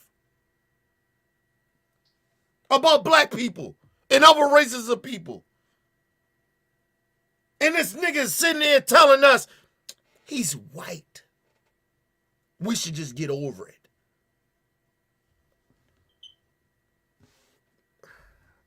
Stephen A., I'll get over that if you get over not shitting on black people because they come out in an environment and commit crimes when they making millions of dollars. Because their environment is who they are. Just like that racist jack that you, racist white people that you like to defend, that's their environment. They come from racist environment. So why you don't get the same pass to our people? Why? You know why? Because it's wrong. But they have, it's more real with them though than a racist. They've been taught a lie. Partly we've been taught a lie, but a lot of it is our reality. And you know that. You know that, Stephen A. And you sitting there giving that white man a pass, but you won't give a brother a pass? You ridicule black athletes, nigga. You ridicule them when they do some criminal shit or they make a mistake. You ridicule them.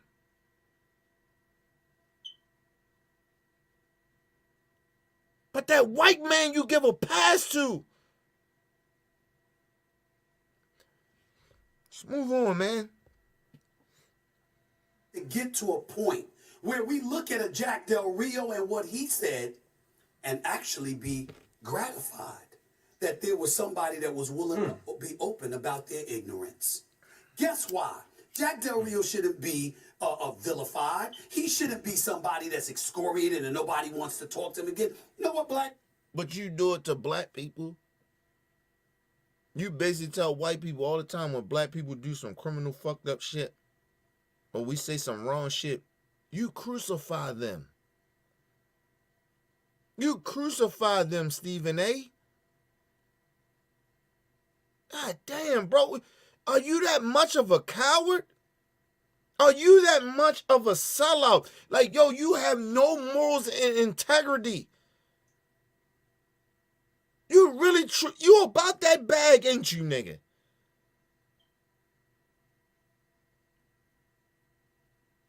God. Nigga, listen, it get to a point that when I see black people doing and saying this type of shit, it hurts my feelings, bro. Because I know we better than this. I know Stephen A is better than, I know he knows better. I know Stephen A. Stephen A ain't stupid. Listen, people, it's like racist people. Some of these in the closet racist people, they come out to tuck cards. They're not stupid. They're doing it for a bag. They're doing it for money. Have no integrity. But you trying to sit there and act like you do? What the fuck, Stephen A? You know better. You not a dumb dude. You are very intelligent. You know better, nigga. And you good, a white man a pass for being racist and harming our people. But, you know, black people do some shit. You know, let's ridicule this motherfucker. Yeah, this nigga should have knew better. Mind you, let me explain something. I'm not giving black athletes or black people that does criminal shit a pass. But I'm trying to give you a narrative about shit. The difference of a lot of the narratives. A lot of these black athletes come from gutter. They come from street mentality shit. They grew up around it. It's all they know. Right? Not saying that it's okay that they doing this shit. They making millions of dollars. Right? And they young. And they coming out the hood young. That's all they know. Right? But the white man, what Stephen A. Smith is telling you, this white man for over 50, or however old he is, 50 or 60 something years old, whenever he started to comprehend, right? This man is 50, 60 years old, and he's on racist shit. Stephen A. Smith's telling you to give him a pass because that's all he knows. Why he doesn't do that with black athletes when they do fuck shit? Why he doesn't say, let's just give him a pass. You know, he come from a fucked up environment, you know, in the hood shit. Why he doesn't do that?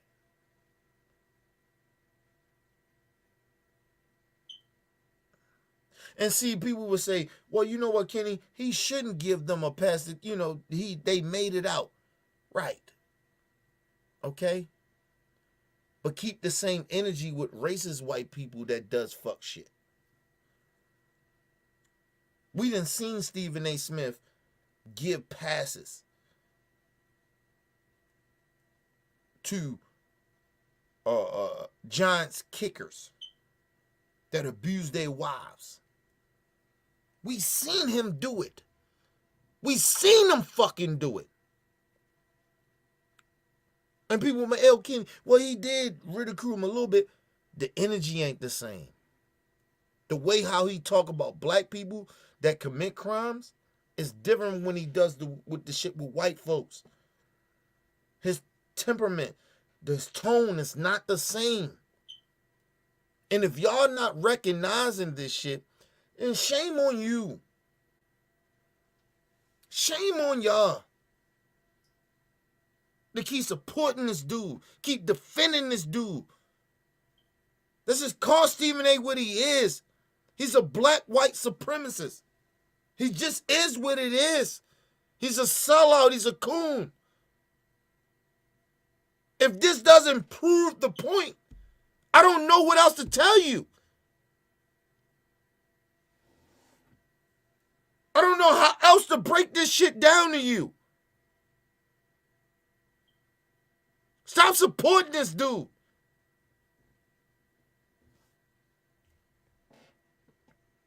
Share this video. I'm telling you, I'm breaking it down simply for y'all. He's telling you what he is.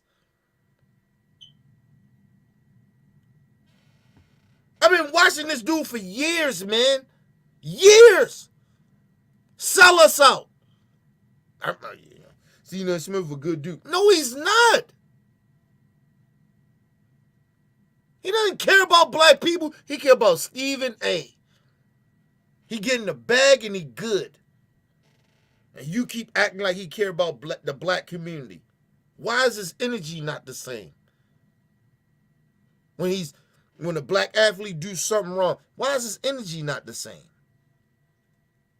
Oh, but when a white person do something, his energy is different. His tone is different.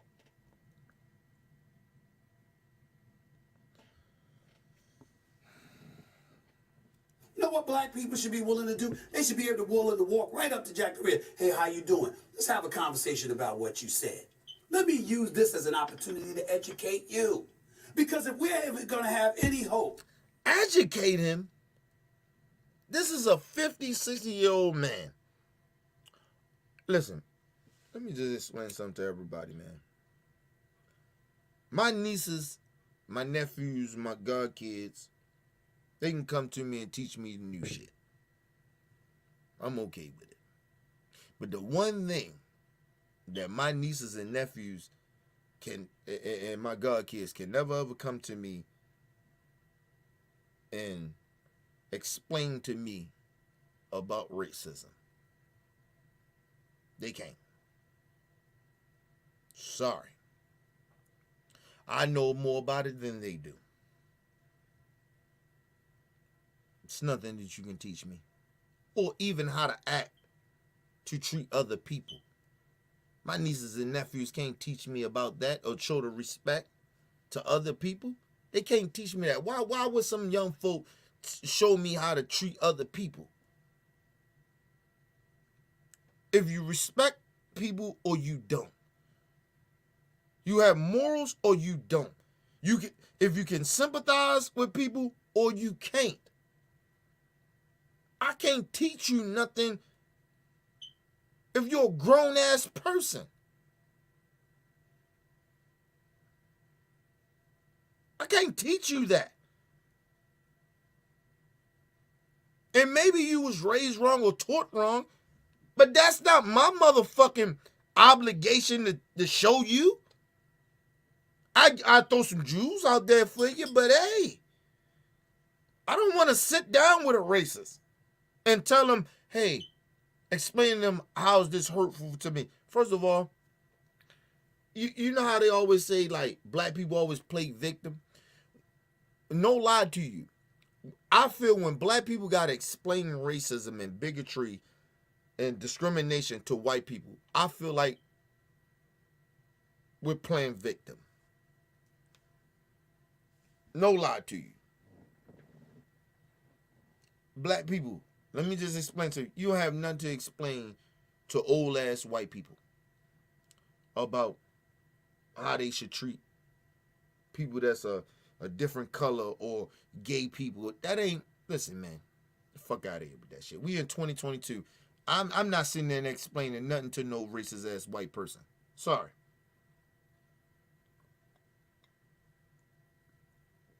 Unless you're a young kid or something, like you way younger than me, then that's different. But anybody that's older than me, like I always told you, anybody that's 30 and up know better. They know about racism. They should know how to treat people and all that other shit. I ain't got time for that. And first of all, no, not first of all, but third of all, or second of all, that ain't black people responsibility anymore. We did that already. Look how that turned out for us. They still racist. We still in a racist ass country. Look how that turned out for us.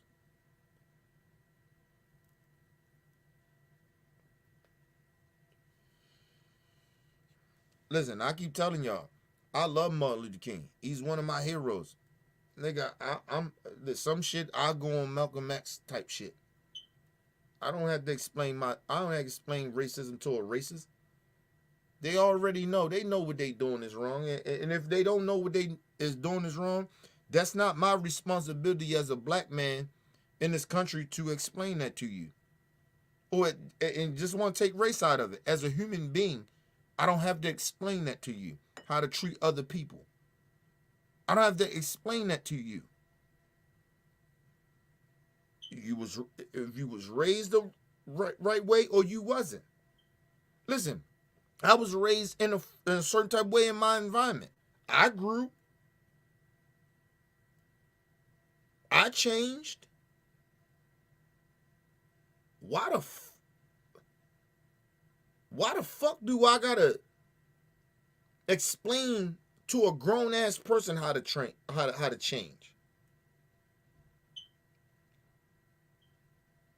I had to explain that to you. You grown. If you ain't figured it out by now, nigga, there ain't nothing I can teach you. Ain't nothing I can say to you that will help you to change you. Everybody gets some jewels. Everybody learns shit every day, but not racism or not to be racist. I'm sorry. Listen, first of all, I'm too tired for that. I'm too sick and tired for that. I don't have time to be sitting there explaining to racist ass people they shouldn't be racist. I'm too sick and tired for that.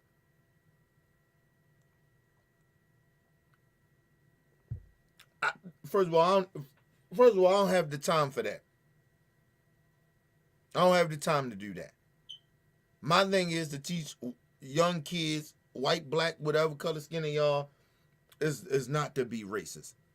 But for me to be sitting out here trying to explain, to grown ass people not to be racist, nigga, that's a waste of my time. A waste of my motherfucking time. I focus on the future. The future is the youth. I don't got time for grown ass people. Listen. I don't wish death on nobody. Listen, man. Hey, what do you want me to do? What do you want me to say? I'm not explaining myself to no white racist people. Like, get the fuck out of here. It's like I won't sit down and talk to a grown ass, old ass gangster. If he don't know no better, then nigga, there ain't nothing I can tell him.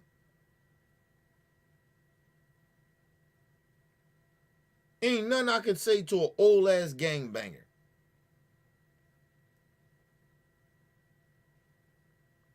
He don't know no better by now? Listen, nigga. I don't know what to tell him. Got nothing to do with me, man. Hope towards making this world a better place. Making somebody cower and hide and muzzle themselves and never feeling free to speak up only disguises what they're feeling, which harbors and harnesses their ignorance. Therefore, they walk around feeling ignorant. That's bullshit. That's bullshit. Like I said, he's just saying to give white supremacists a pass and trying to put the onus back on black people. To tell grown ass people that's in a 50 and 60 years old, they've been raised this way. We got to teach them about how to treat others. Tell me how that makes sense.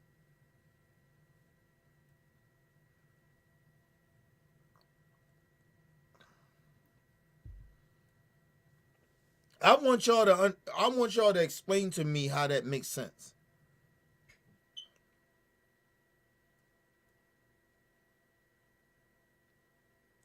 Listen, people, as a 40-year-old man that will, God willing, to be 41 years old next month,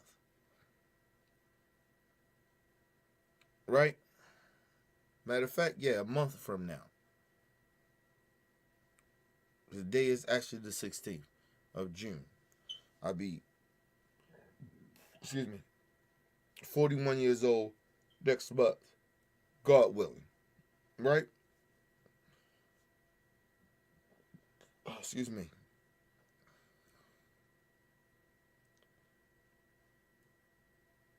I can teach old people a lot of shit. Technology, even try to explain certain shit of what we shouldn't say to certain people. Like, you know what I mean? But I cannot teach a racist not to be racist. And the reason I say that is because of the simple fact I don't have the patience for it. Because they should know better. Just like I would know better. I'm 40 years old. It's certain shit that I used to say back in the day, people, that I know that I can't say no more. I used to use the F word all the time. Right? And it's not fuck. Right? I used to say it all the time. And I didn't mean it totally to be, you know, homophobic, but that's type of language I used to use, right? Growing up. I know better not to say that. I'm 40 years old and I know that. So why I would sit here and try to tell a 60-year-old or 50-year-old person you shouldn't be saying that word. If they don't know by now, we in 2022, we supposed to grow. We don't supposed to be stuck in our ways. I learned that from being around older people. Like, you don't supposed to be stuck in your old ways. You're supposed to grow. And when you get older, you're supposed to get more wiser. Not more stuck in your ways and stuck on stupid. I learned that from my OGs, my ancestors.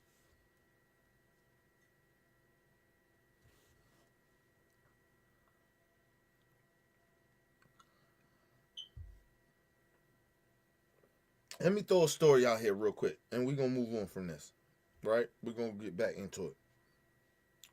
My grandmother, right? She grew up old school. And when this happened, it was around like late 90s, early 2000s, right? And my grandma, she grew up old school, man. She old school, you know? My grandma was like 80-something years old, right? Now, right? But at that time, she old school, you know? She raised everybody in the fucking family. And my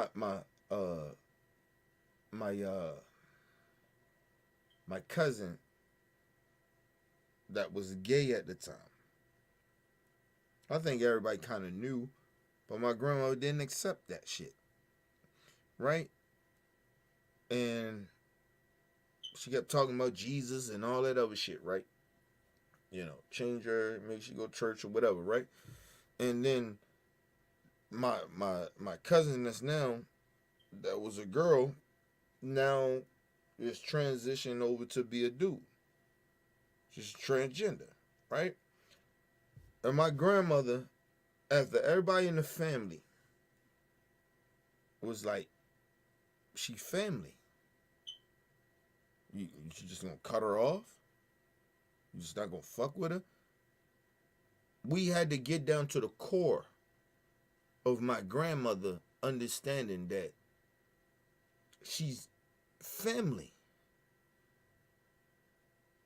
No matter what the fuck she want to be, whoever the fuck she want to have sex with, that's family. We had to break that down to the family with her. Like, we blood, we family. That's the only way my grandmother got that. So when I tell y'all, if you don't know this motherfucker, that is a racist. You think that this he's not related to you, you're a different color skin or whatever. You think that you're gonna change your racist mind is bullshit. I've been there with my grandmother. I seen it took years to get my grandmother to understand, hey, my cousin is gay. It is what it is. Like, you're not gonna change that. And at the same time, kept throwing in her face, she's still blood, she family. So just imagine if she was somebody gay that wasn't blood. And I remember my grandma saying, I don't like her because she gay. Now, don't get it twisted. Your grandma was horrible. Yeah, maybe at that time. But my grandmother, when we broke it down to her, she ain't like that no more. She understand. So just imagine that my point is, imagine you got to go talk to somebody that you don't know, that's a racist, don't look like you, have no type of, ties to you far as blood or whatever, not related to you at all, and you want to go talk to these people for what? They're not going to care. And I'm telling you, as somebody that dealt with my grandmother, that it was ties there, and she still didn't care to a certain extent. We had to keep throwing family in her face for her to get to understand that.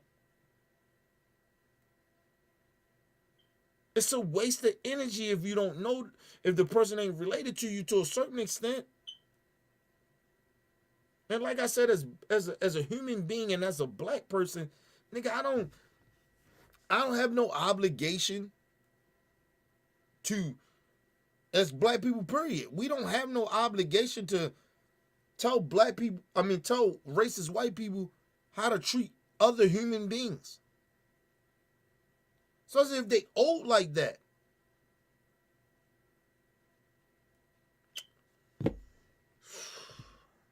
Quick commercial break, people. Go to a quick commercial break. We'll be right back, people. Hey guys, it's Shay, member of OBF the Squad. I've been kicking it out here for over 6 years, which means I'm not new to this shit. I'm straight up true to it. I believe in the intent, the mission of this channel, which is to uplift, to inspire, and to educate. Here at OBF, we talk about everything.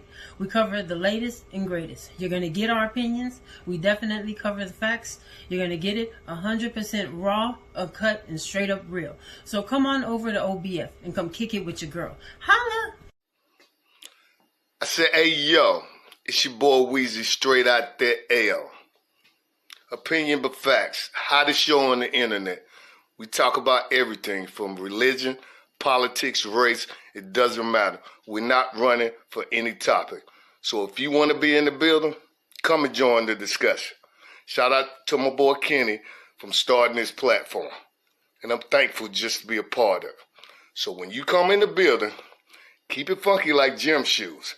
So we keeps it popping like Orville Redenbach. How about that? And those are the facts. One time. This your man LT, member of OBF The Real. Subscribe to the channel where we talk about sports, politics, issues, race, whatever you like positive.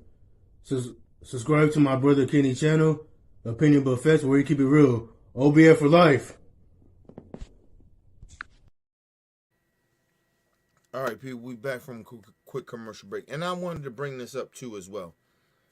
I don't want to make it seem like, my grandma was like a real, like this type of, like she was, like real loud homophobic type person. She wasn't like that. It was just like little slick shit that she was saying. She wasn't like treating my cousin like she wasn't family, but she would say little slick shit. And and family members would catch that shit and be like, come on, Gran, you can't say that. You know what I mean? You got to get over that. Like, it wasn't like she was saying it in her presence or nothing like that, making her feel bad or nothing like that. It was just, as family, we heard it. You get what I mean? And so, and then like I said, just, she never treated her differently of like, never took care. My grandma raised all of us. From her kids to her, I can say her grandkids. I can say that. And her great-grandkids. She raised all of us.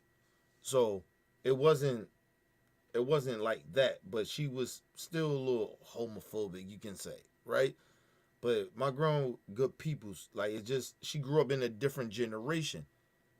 My grandma was just, like I said, she just grew up in a different generation, so she looked at shit a little differently.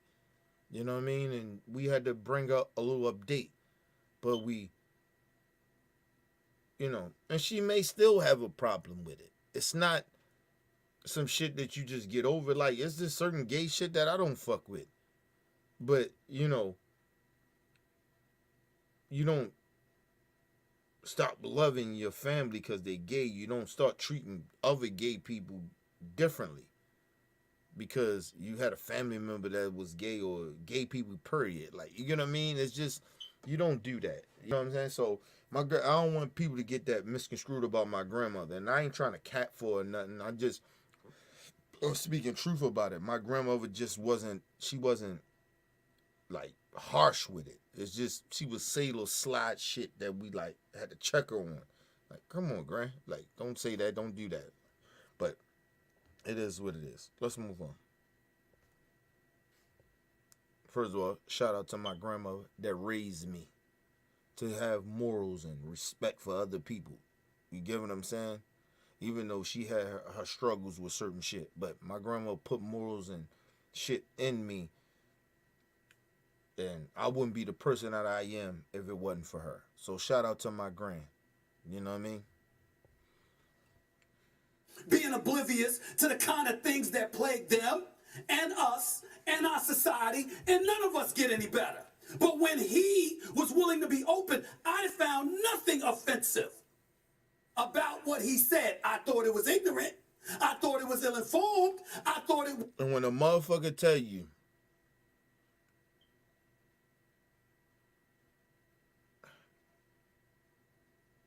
he said he didn't. Stephen A. Smith had the balls and the gauze to come out and say he's seen nothing offensive about it, or what Jack Del Rio said. I think I finally got his name right, and which I don't give a fuck about. He said he's seen nothing wrong. He's seen nothing offensive about it. That lets you know how much of a sellout he is. Because you want to have teach him about racism. Listen, dude, what reality are you living in? See, this is what happened when you get older, and you just settle in for racist people behavior.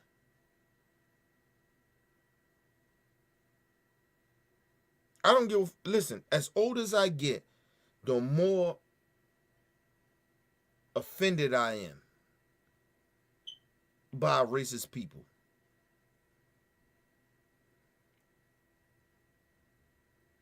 I'm offended. But I'm more offended by black people trying to give them passes for being racist. That's more offensive to me. Stephen A., you're offensive, man. Wow. Let's move on, man. Go back a little bit. Making somebody cower and hide and muzzle themselves and never feeling free to speak up only disguises what they're feeling, which harbors and harnesses their ignorance. Therefore, they walk around feeling ignorant, being oblivious to the kind of things that plague them and us. Well, who fault is that? You trying to act like it's our fault. Jack De Niro, he walks around with that ignorance and bigoted shit or whatever racist shit. We didn't do that to him.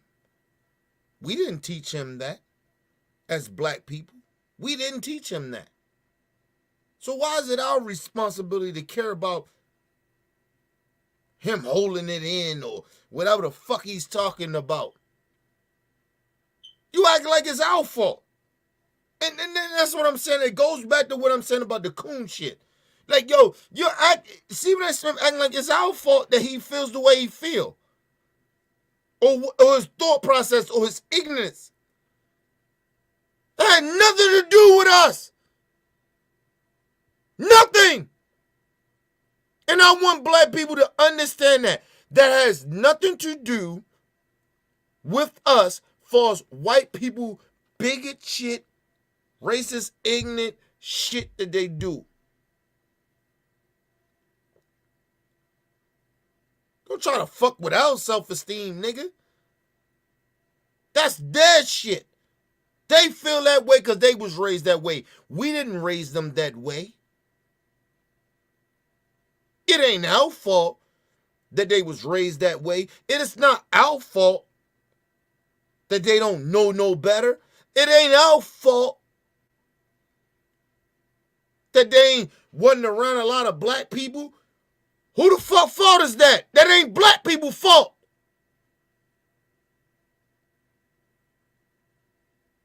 And Stephen A. Smith trying to act like it's on us. It's kind of like our fault. What are you talking about, bro? They racist because they was raised racist. That ain't because black people raised them to be racist. They racist because their white parents made them racist. Their environment made them racist. Like I said, he doesn't keep the same energy. Oh, when black people raised a certain way and we come out and, you know, the athlete or whatever, and they do fucked up shit and they, you know. You see what he did with Colin Kaepernick. Colin Kaepernick ain't even come from like real street shit. That man just wanted to stick up for the injustice of black people. You see what he did with that. But somehow you see the difference? You see the difference of his tone. Just his tone of his voice when he speak about Colin or he speak about these racist ass white people. The tone is different.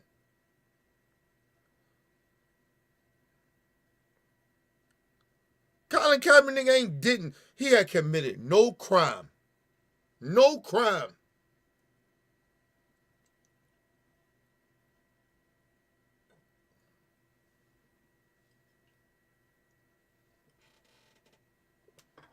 Colin Kaepernick doesn't come from no thug or hood shit. He's just a mixed breed dude that say, you know what? This shit ain't right about this injustice what happened to people that I'm half of. That I get identified as. Even though I'm part white, but they look at me as like I'm black. This shit can happen to me. I'm sick of this shit. I'm going to stand up for my people.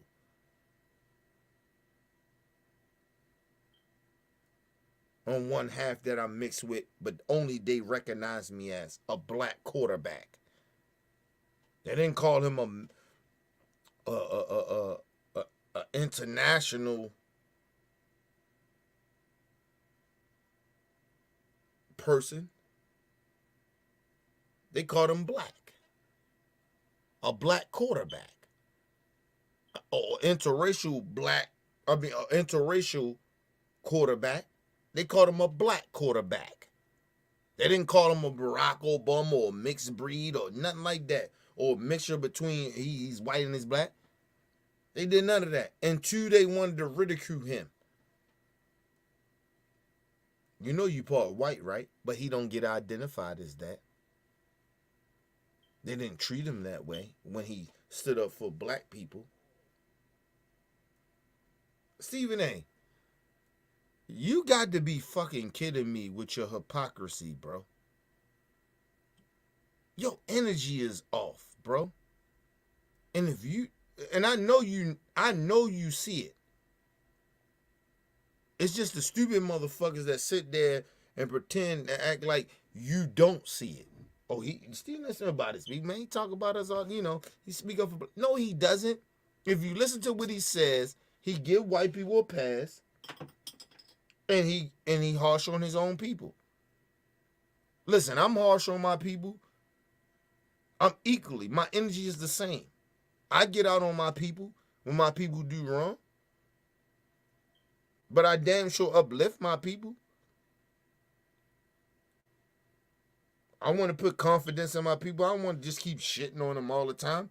Like, everything I see on the news, every time it come on, maybe, it's about bad black people.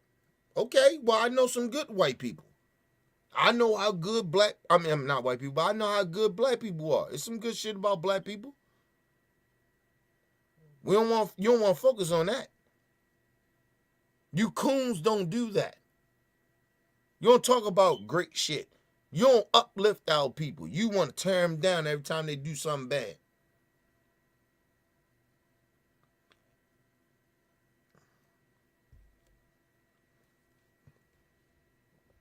Let's go. in our society, and none of us get any better. But when he was willing to be open, I found nothing offensive about what he said. I thought it was ignorant. I thought it was ill-informed. I thought it was foolish for him to think that. But I appreciated the fact that he was honest enough to say, we're all Americans. Let's have a conversation. He didn't say something, go hide. What is the conversation, Stephen A?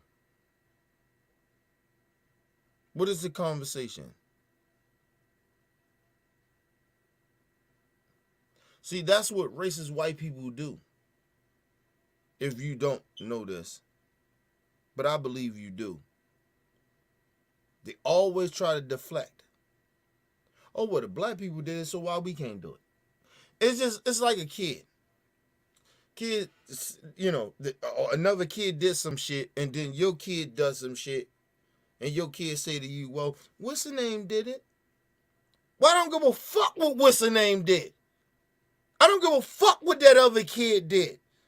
I give a fuck about what you shouldn't have did.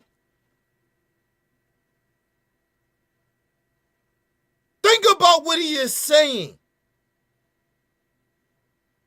What he's defending.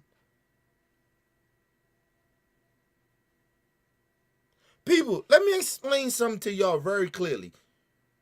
If you are a good parent, you are not accepting your kid to tell you, hey, you know what? Well, Johnny or Ray did this or whatever, right? They did it. I ain't think it was that big of a deal. I did it. You gonna look at your kid like they lost their goddamn mind. And you gonna tell your kid, I don't give a fuck what Ray and Johnny did. You know better not to do that. I raised you better than that. You ain't gonna make no excuse for your motherfucking kid for doing because Ray and Johnny did it. And that's what Stephen A. Smith is saying. He's making an excuse for this bad behavior from this racist ass white dude and racist ass white people because you know what? Ray and Johnny and them did it. Black Lives Matter and them did it. So what's the big deal of what happened on January 6th? It was a dust up. It wasn't that big of a deal. It wasn't like their shit.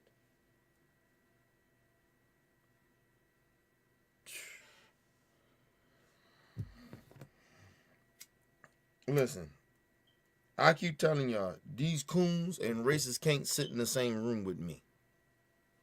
I'm better than them.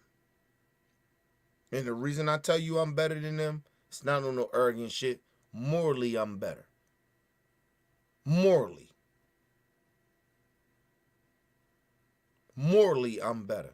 My grandmother taught me better. Aunts, uncles that gave me knowledge of who I am, kind of who I am. God rest my aunt Willette soul. Taught me better.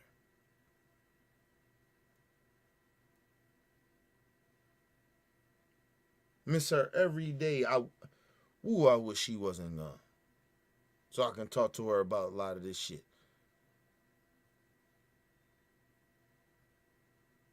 You know what she would say to me? She would say, B, you know, let me just say this, right? Out of all my family members, right? And God rest my aunt's soul. Because all my family members, some of them gave me a lot of good knowledge and shit. But the one thing about my aunt Willette, and I miss her. I miss the hell out of her. And one thing about her, and what I never feel with none of my family members, appreciate it. And my aunt does that. She did that for me. I'm proud of you. Because compliments go a long way, people. And don't forget that about your kids. Like, give your kids compliments and shit like that when they do good. Yeah, your kids gonna do some fuck shit, but give them compliments when they do shit good. I'm a grown-ass man. I still need little compliments. That's what I love about my wife. She give me compliments. Yeah, baby, you right. You know, I'm glad you know, just little shit. You think you think the little shit don't matter, but it actually does matter. And I miss my aunt for that. I miss her. 'Cause I could call her and be like, tell her how I feel about some shit, and she'd tell me. She said, you know, be like, you came a long way, man. Ain't nobody expect you to be where you at. Break shit down to me. And I needed that. I you know, even to this day, I feel a certain type of way and whatever, and I'm good, whatever in my life, but I miss that from my aunt. I miss that. She was like a mother to me. I ain't gonna say she was like a mother. She was my mother. So I miss that. So appreciate people that excuse me, that acknowledge your presence and motivate you. Don't be around family members or people that don't motivate you. Everybody needs some confidence. Everybody needs some shit that, yo, I've been out of the game for over 20-some years, bro. And no lie, listen, I love my mom, I love my dad just because they my mom and my dad, and even family members, I love them. But I don't feel appreciated by them. I don't feel nothing from them. From my own dad and my own mom. Call my dad, I say, I just don't feel appreciated. He said, I ain't had to worry about you. Okay, I get that, but still, I still need you to call me here and there, tell me I'm proud of you. Damn, I can't get that. And you ain't helped me build nothing in my life. I can't get that from you. But, you know, but that's what make me stronger too. That's that shit of feeling alone in life. You know what I mean? And and the crazy shit about I appreciate the people that's around me. You know what I mean? When you got your own blood that don't even appreciate you. So you appreciate the people that's around you. See, I told you I take some negative shit and I make that shit positive. Because I don't like to live in a negative. So I took that shit and I appreciate the people that's around me. That fuck with me, that love me, that actually appreciate me. When my dad told me that shit, it hurt me. But it made me love my wife more. It made me love her more. She been in my life more than any family member ever been in my life. Any friend or blood, my wife been there. Man, I love her more. I love her more every day. Take that negative shit and turn that shit to positive. Or that hurt, something that hurt you like that, turn that shit into negative. But anyway, let's move on. I just wanted to put that out there, people. Not want to talk to people. He actually invited a conversation. You know what that means, Ryan Clark? That means you and your boys, okay, with the pivot, should go and talk to Jack Del Rio. Because he invited you. He invited you. He said, you and your boys. Why you won't do it? Stephen A. Smith won't do that because, in fact, he sides with white supremacy. Because he's a black white supremacist. And he may not know it, but he actually is. But Stephen A. Smith ain't a stupid dude. I believe he knows it. He knows he's a sellout. He knows he's a coon. He knows he's a black white supremacist. Well, but you want real black people to go and talk to racist people to try to get them understanding. Won't you do that? How about you do that? Stop asking us, that black people that's offended by racist people that won't accept their racism. Stop asking us to go and do something that you should do. Since you connected to these races, Stephen A. Stop asking us to do it. How about you do it? See how he try to pawn that shit off on Ryan Clark? A real brother? Why you won't do it, nigga?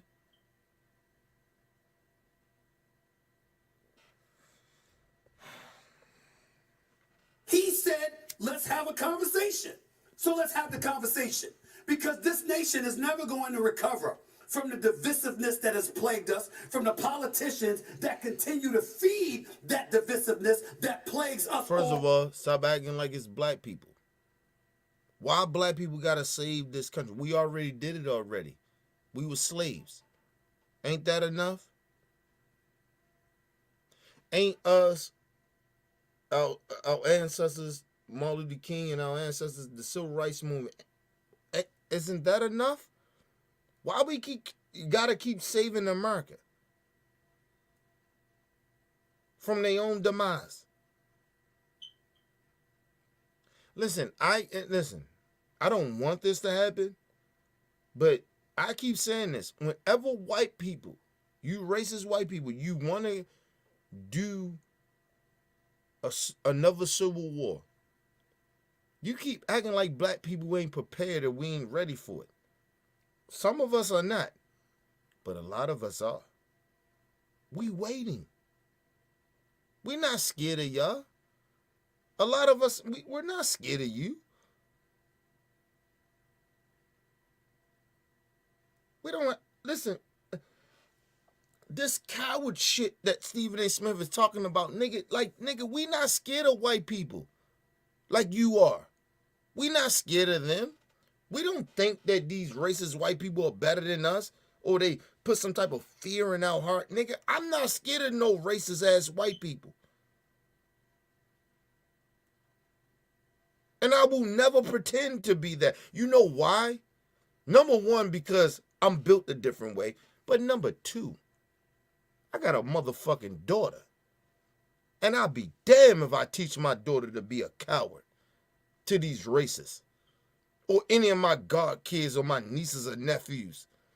Or any black child. Fuck are we scared of? You ain't even built like that. You ain't nothing but a bunch of bullies running around telling black people we inferior to you. When you worried about us. We ain't worried about you. You jealous of us. We don't give a fuck about you like that. You care about what we're doing. We don't give a fuck about what you're doing. And you can say, well, you worried about race. Yeah. Nigga, we don't want to put our people in danger. Of course we worry about it. Any danger. If it comes from white, black, whoever it is, nigga, it's a danger. So of course we worry about it. But at the end of the day, nobody's waking up thinking about you racist pieces of shit. Don't ever get that twisted. That we worried about you. You worried about us. You jealous of us. That's why you keep pretending that you're more inferior than us. You so much better than us. We ain't saying that. Y'all saying that. You racist piece of shit. Y'all are saying that. We're not saying that. We don't think that we're better than you. You assuming that you're all better than us. Because that's what you've been taught.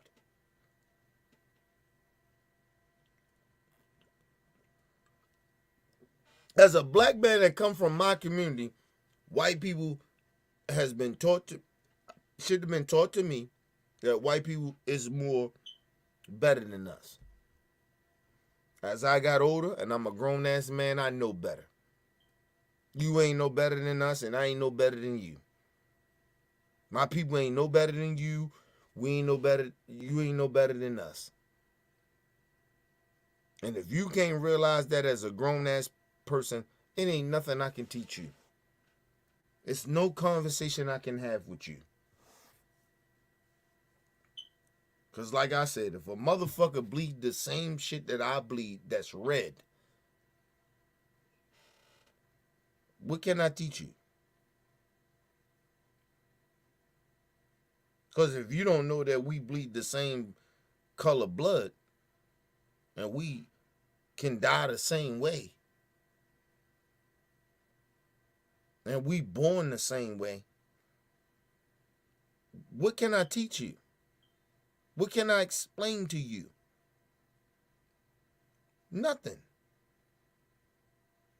It's nothing I can tell you or explain to you. It's nothing. You're just a fucking racist and live with it. And I'm okay that you are a racist. But you fuck with me and mine, it's on.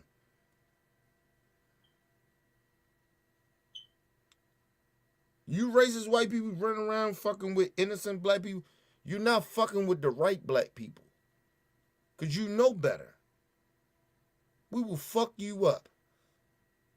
You ain't nothing but a bunch of bullies. And I don't like bullies.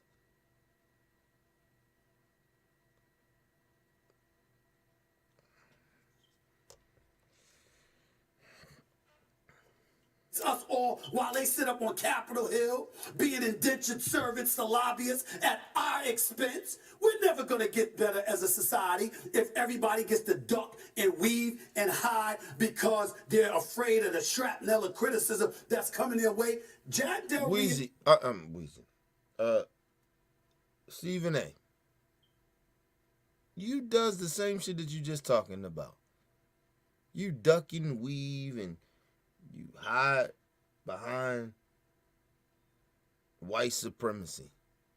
All the time, bro. What are you talking about? You don't go head on with racism. You are a liar. You are a fucking liar.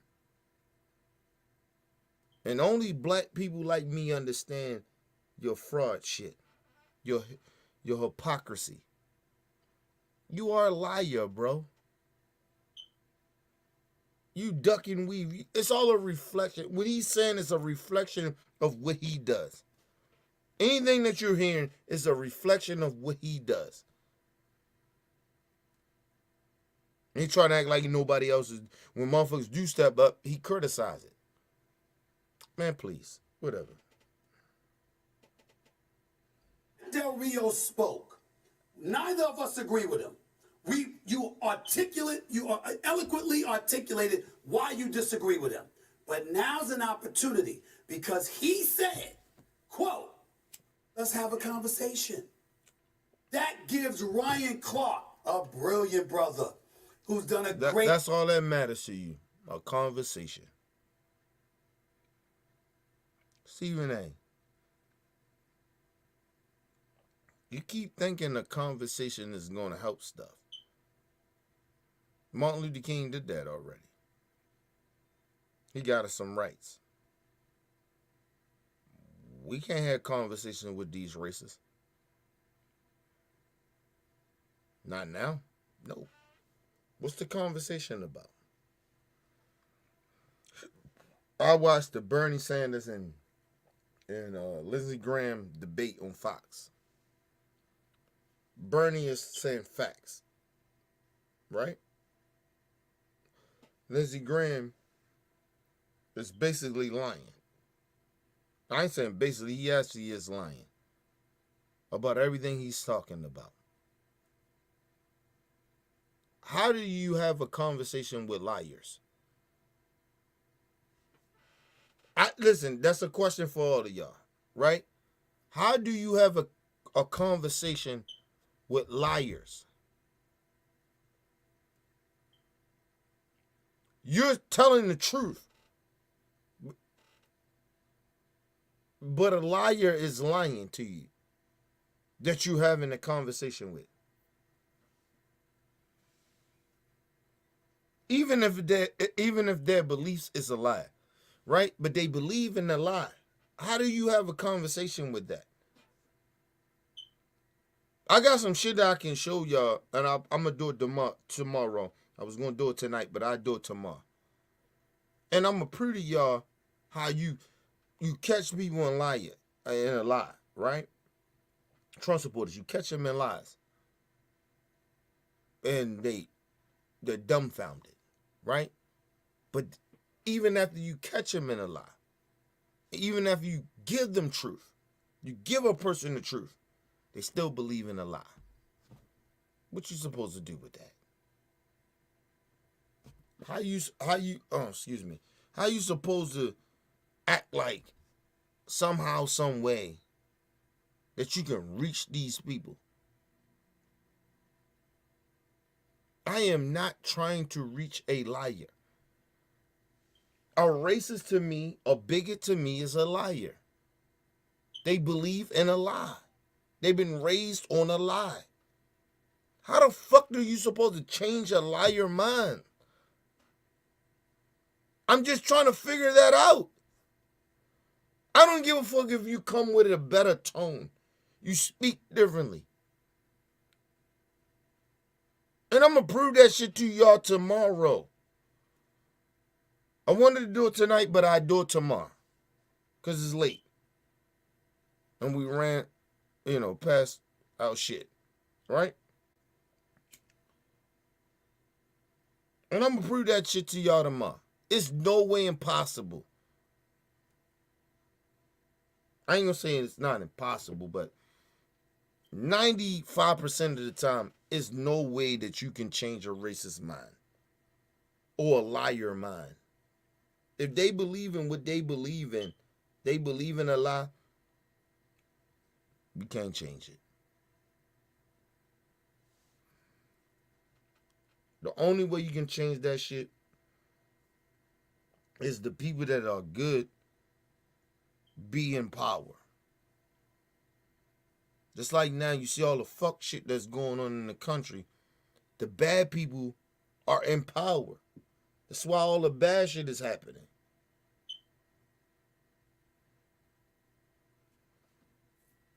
It got nothing to do with socialism or nothing like that, nigga. They just, you got all these bad people in the state government and in Congress or whatever, and they're not doing what they're supposed to. And I'm not just talking about Republicans. I'm talking about Democrats.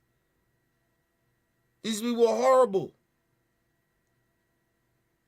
You can't change nothing if the person think that what they're doing is okay, that's benefiting them. They've been raised this way. It's okay to do this shit. They've been getting away with it. People been making excuses for their bad behavior. No matter if they're Democrat or Republican or you black, white, whatever.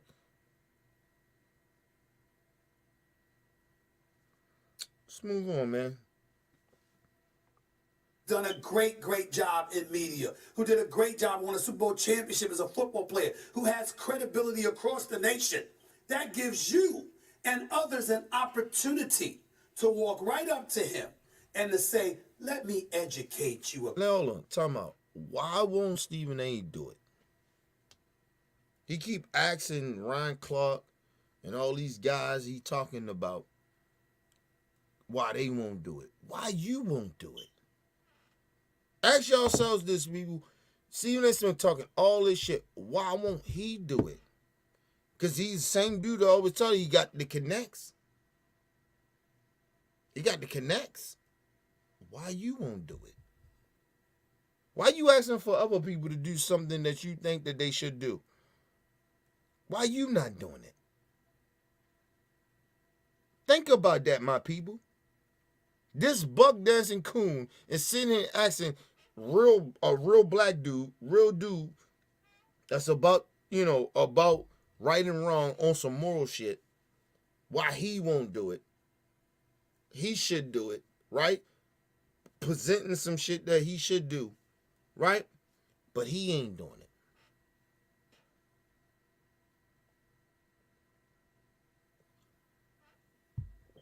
Listen, people, I told y'all straight up. If I say I don't fuck with some shit, I don't do some shit, or whatever it may be, whatever I stand for, whatever my morals or whatever it may be, if I'm not doing it, how the fuck do I expect y'all to do it? or even listen to me. Not even do it, but just listen to me on it. If I'm not doing it. This dude is asking Ron Clark to do something that he's not going to do. He's not willing to do.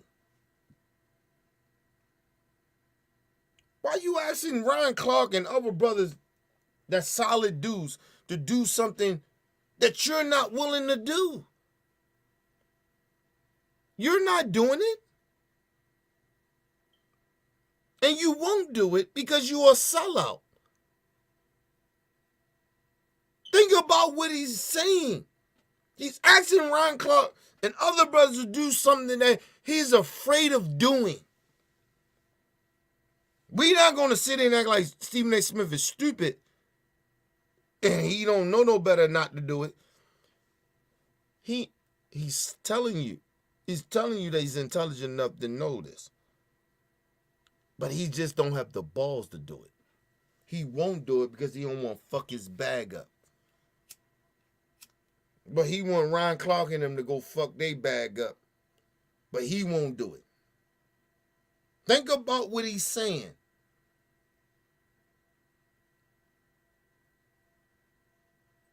Oh, this is an opportunity for you guys to do that. Y'all feel this way. But I agree with everything you're saying. If you agree with everything I'm saying, why you ain't doing it? Why I gotta do it? If you so much a leader, nigga. He's a coward. And I keep telling y'all about Stephen A. and these coons. They are cowards. They are cowards. They want you to go do some shit, but they ain't willing to go do it. That's exactly what he's doing. He's saying, I told y'all, I read between the lines, nigga. I listen to everything these bitch-ass, coon-ass niggas say. He's a coward. He won't do it, but he's trying to send you to go do some shit to maybe fuck your career up, right? But he ain't willing to put his career on the line. Because you know why? Because he good with them white folks. He can say that little bullshit because they know he ain't going to do it. Because he probably behind the scenes telling them, like, yeah, I'm telling him to go do it, but you know I ain't going to do it, boss. I ain't going to do it, boss. I'm not going to do that. I'm just telling them to do it because, you know, I got to tell the black people, you know, do some shit, you know. Keep my black people happy. And he ain't going to do shit. Anyway, let's move on, man. Hey guys, it's Shay. Oh, I'm sorry, people. My bad.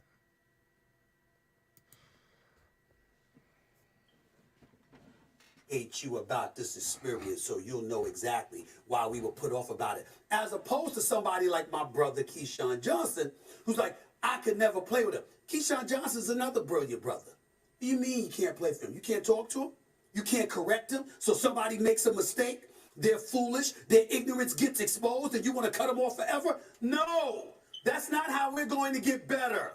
We get better by taking the license to educate those who need to be educated, especially when they give us the opportunity to do so. All right. Appreciate the conversation and don't mean to dismiss it, but there's another important matter that I need to get to now. We want to make a clarification to something Christopher Mad Dog Russo said Wednesday on First Take. So during a discussion on how the NFL has handled itself in the wake of the sexual misconduct. Let me just say this. Let's go back. Let's go back to what he said. That gives you and others an opportunity to walk right up to him and to say, let me educate you about this experience so you'll know exactly why we were put off about it. As opposed to somebody like my brother Keyshawn Johnson, who's like, I could never play with him. Keyshawn Johnson's another brilliant brother. What do you mean you can't play for him? You can't talk to him? You can't correct him? You know what? You know what I would have said at the Stephen A. Smith said that? I just said, well, I get what you're saying. I respect that. But you know what? How about you do it? I asked him why he won't do it. But he already told you why he wouldn't do it, because he respect a racist being a racist. He's okay with that.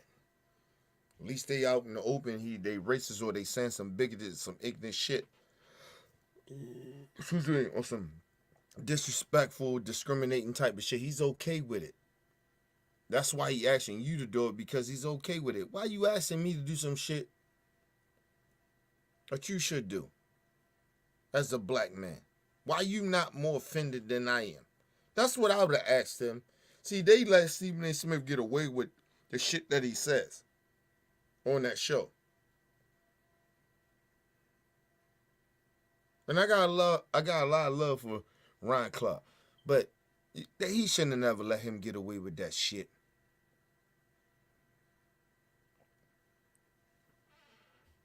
Let's move on.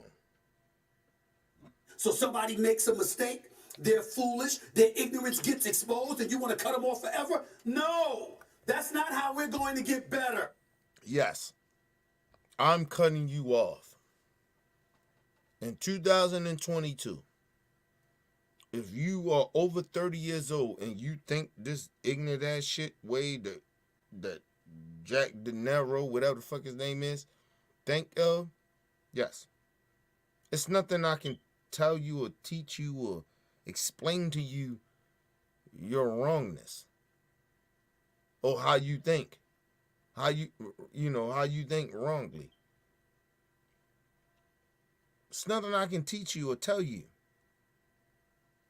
And Stephen A. Smith is smart enough, he knows better. But he's just sitting out here being the coon that he is. He knows better. It's these people. Like, seriously, he know better. You're talking about a 50, 60-year-old man. He knows better. We in 2022. We're not going to sit here and pretend, oh, they're just some old people. They're from back in the day. We in 2022. They know better. Nigga, I was born in the 80s. So I still supposed to think like I was in the 80s? I didn't learn nothing? I didn't grow? I was born 1981, bro.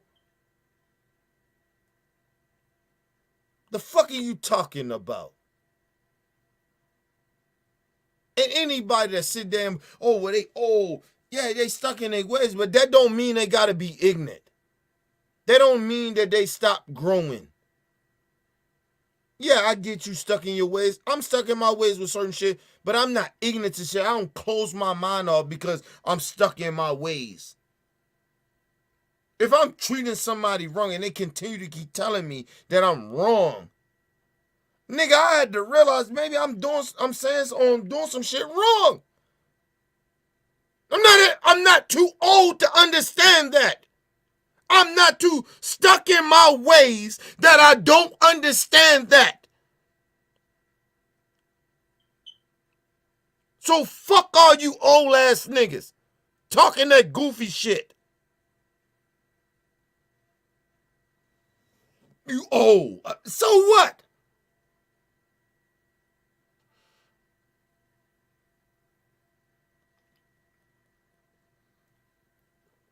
Nigga, I'm 40 years old, get ready to turn 41. God willing, in another month. My daughter is 6 years old, get ready to turn 7. You know what I mean? Generations that is. I supposed to cut my mind off because I'm old school. I grew up in the 80s.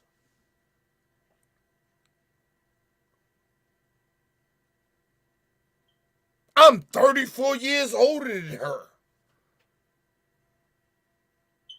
So what?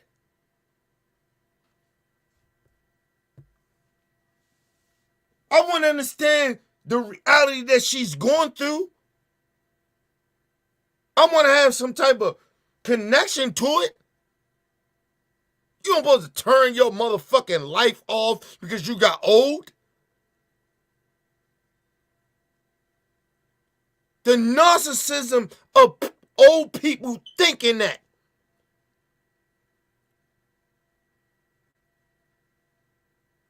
For you to think that that's ignorant as shit. That's fucked up. Nigga, I'm an OG, nigga. Nigga, I don't turn my mind off. Try to understand shit that young niggas going through or what they talking about. Who the fuck does that? You old ass nigga. If you old motherfuckers, you think like that, shame on you. And you fucked up and you fucking these kids up. That's why you done fucked up generations. You can keep blaming us, my generation, but y'all fucked this generation up too as well. You had a part in that too. You bloomers and all you racist ass pieces of shit and you old ass buck dancing ass niggas. Not all of y'all, but y'all know who I'm talking about. You sellouts and you fucking racists. You fucked the generation up.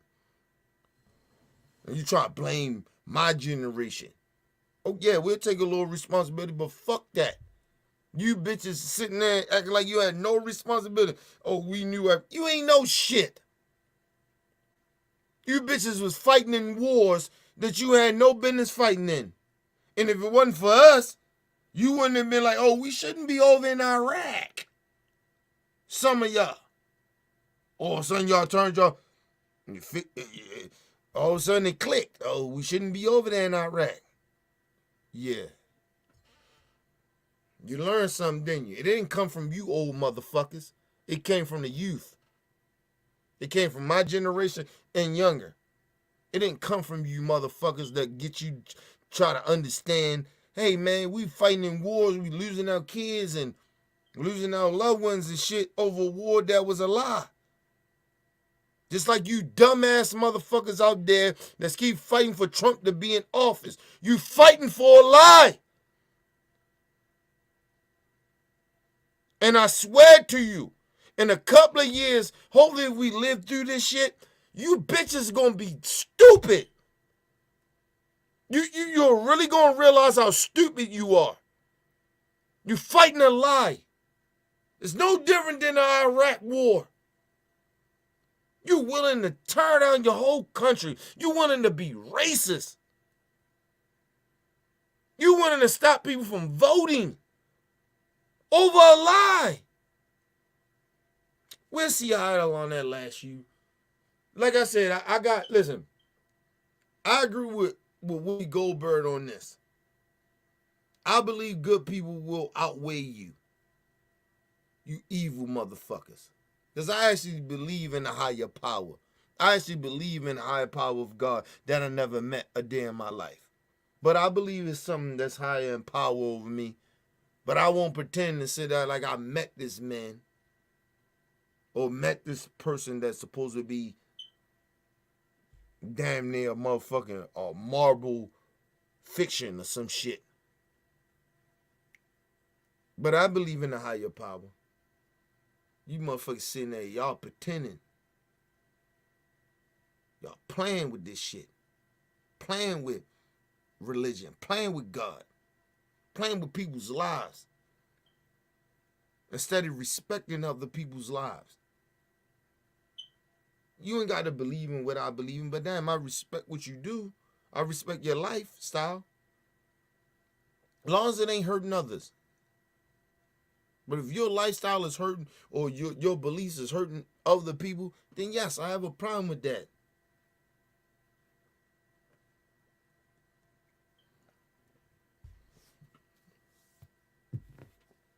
Listen, people, I don't give a fuck about what gay people do all day.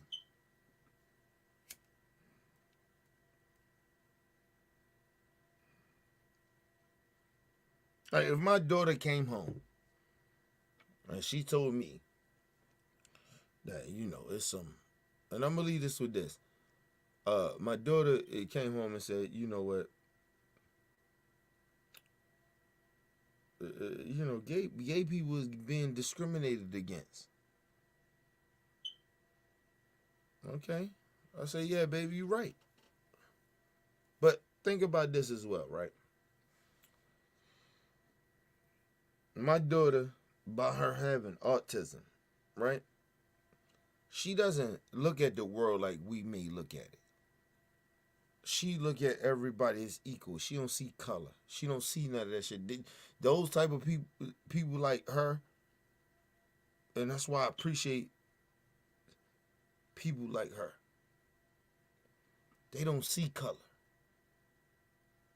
They don't see that shit. A lot of autism kids, they don't see that shit. They just see friends. They love people. Approach people. So I see my daughter. She, nigga, the delivery people come in. Hey, how you doing? Like, that's how she do. It's dangerous, but at the same time, we there for that to make sure she don't receive that danger. But I'm glad my daughter's like that. Listen, when you see her, like when I look at my daughter, she is colorblind. I can believe that because she's autistic. She sees no color. A lot of autistic kids or kids that got mental illness and mental stuff going on, they don't see color. So I believe them, but I don't believe no goddamn racist. Ain't nothing mentally ill about them. I know mentally ill people. I know people that got autism and got, disabilities and shit like that. So that's why it's insulting to me when I see these white supremacists talking about, oh, they mentally ill. Ain't nothing mentally ill, bitch. You was raised that way. Ain't nothing mentally ill about you. It's like none was mentally ill about me. I had some emotional shit that I was going through my childhood, but that didn't make me mentally ill. I adapted to my community, just like a racist does. They adapted to their environment. They got taught what their environment taught them. It's no different than when I was a street nigga and I sold dope. It's no difference. It's no difference. Ain't nothing mentally ill about me. And just like ain't no mentally ill shit about them. I adapted to my motherfucking environment. I got taught what my environment taught me. No different than a racist. So when I see my daughter that's autistic that she doesn't really see no color, nigga, I didn't seen to her. Is he that? She don't see that. I believe that before I believe a fucking racist. And then at the same time, it's not even that she even see any color. She doesn't understand racism. So she may, when she draw me and my wife in the picture, she draw black and brown. When she draw her friend, white friends and shit, she ain't put no color on them. So I know she see color. That's an autistic kid. So she actually, I take that back, she actually does see color. But she doesn't, her thing is that she think that's normal. She doesn't see a white person and think that's like she's something different between that motherfucker, that other kid. It's what you've been taught. My daughter's not taught that way. Her friends that she knows is not taught that way. That I know of.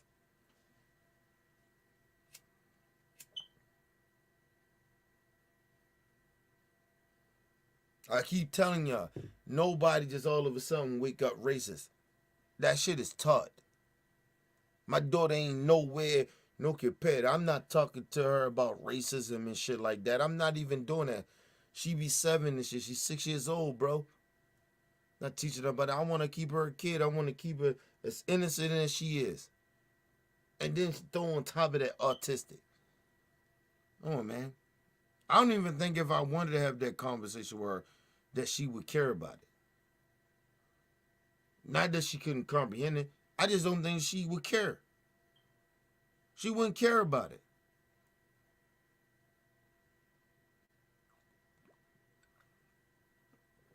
She go to school with different minority people. She not going to school with just, it's all white people there. Or it's all Mexicans, or all black people there. No, she go to a school where it's a mixture of all of them. All races of people. Man, my wife chose that type of school. I want my kid to grow up like a lot of people grew up. I don't even want her to grow up nowhere close to where the fuck I grew up. I was having this conversation with a coworker of mine. And I'm gonna leave this and we're gonna get out here with this, people. I was having this conversation with a coworker of mine, and she was talking about how her kids like kind of spoiled and kind of like, thinking that, racism, they don't see racism. Let the kids be the kids, man. I'm glad that my daughter don't see the shit that I see or know the shit that I know. Let them be a kid. I grew up way too fast. I'm there to protect them. As an adult, I'm going to protect my kid. Like I told you, whenever my daughter come to me, or if I feel some racism, some bully, some shit like that come, nigga, I'm going to be there. I promise you that. But, until then, I want my daughter to experience something that I have never experienced in my life. A childhood. Let your fucking kids be kids. They don't see racism. A lot of them don't. But if some of them do, they grow up in environments and shit like that, yeah, let them know. Don't deny them that shit. Like, even with my daughter, I don't want to deny her that. Or other kids, I don't want to deny the biases and shit. Even when it comes to white kids or black kids, let them know. So they know how to, they say, you know what? Because they don't comprehend a lot of that shit a lot of the times. But when they finally can comprehend it, and you do tell them and you do teach them and shit like that, then they like, you know what? I never looked at my black friend like that. I never looked at, or the black kids say, I never looked at my white friend like that. But I understand them a little more. So they can be better people. Better than us. Because a lot of us ain't shit. We want to divide. Stop pretending that you actually care about these kids if you're not giving them the knowledge. Or you're not, like, some kids grow up fast. I get that. It depends what the environment is. My daughter doesn't grow up in that type of environment. So she doesn't have to grow as fast. She doesn't grow up as fast as I did. So I can keep her as a kid.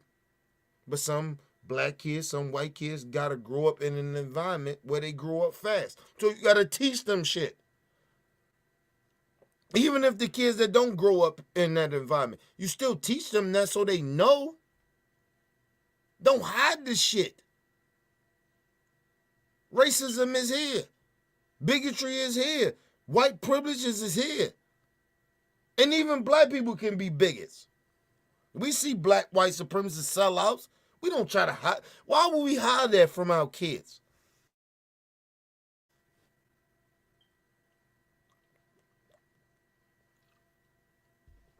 It was something my coworker said to me. She said, I don't want to not have them, I don't want to not teach them about race and all that other shit, right? And she said, because I don't want them not to be prepared, right? Listen, it's nothing a lot of the times until your kid receive racism and shit like that or discrimination and shit like that, it ain't nothing you can really truly tell them. Now, you can tell them about it, you can have them watch out for it, but until they experience it, or even white kids, they see that shit and they see that, good white kids, they see, that their friends is being discriminated against. They don't know how that shit gonna feel until it actually happens. They have to experience it. So I need people to understand that. Stop trying to shelter these kids to a certain extent. We can shelter them if they, wherever they are in life. Yeah, shelter them. Keep them there as long as you can keep them. But don't act like they're not going to experience what you think that they're going to experience. And you can teach them and you can tell them and prepare them. Yeah, of course can. Right? But at the end of the day, it don't matter what you tell them, teach them, until they experience it, racism or whatever it may be, until they experience it, they're not going to know how emotionally how that feels. They're not going to know.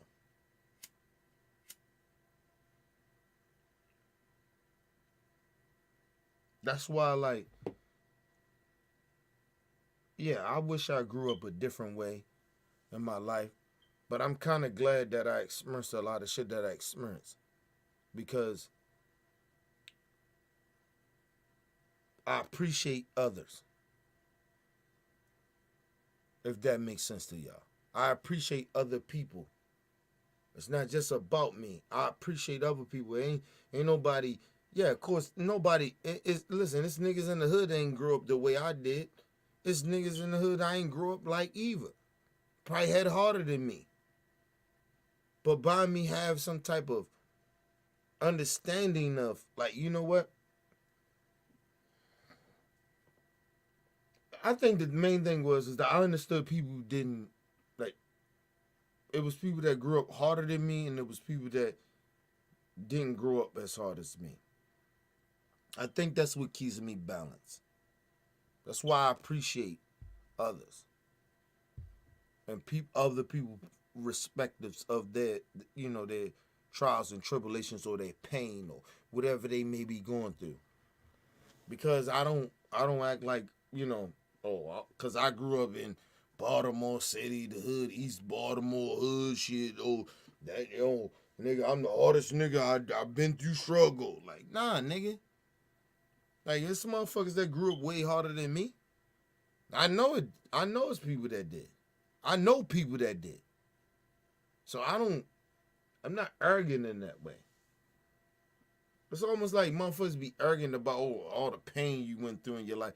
Nigga, I'm not, like, and then that's another thing. Like, nigga, I'm not glorifying the pain I went through or the struggle I went through. Nigga, I wish I never went through it. I watch my daughter and I enjoy her life. I enjoy her life of what she living. And I'm proud of that. I'm happy about it. It make me feel good that she don't go through none of this shit that I go through. I actually feel better about myself because of her. Like, who thinks, like I'm just trying to tell y'all, man. Listen, people fucked up out here, man. Stop trying to raise your kids to go through what you've been through. Seriously. I had this conversation with a coworker of mine. Stop that. Like, cause she asked me, like, am I being too hard? A little bit. Like, stop your expectations about her. She don't give a fuck about what you talking about right now. She's 7, 11. Well, I think she was 11. I think our daughter was 11. She don't give a fuck about that. She been in a minority school, been hanging around white people and shit like that. She don't give a fuck about that shit. What you talking about? Talking about racism? She ain't experienced that. Because if she did, you would have knew. Stop trying to put that shit on your kids.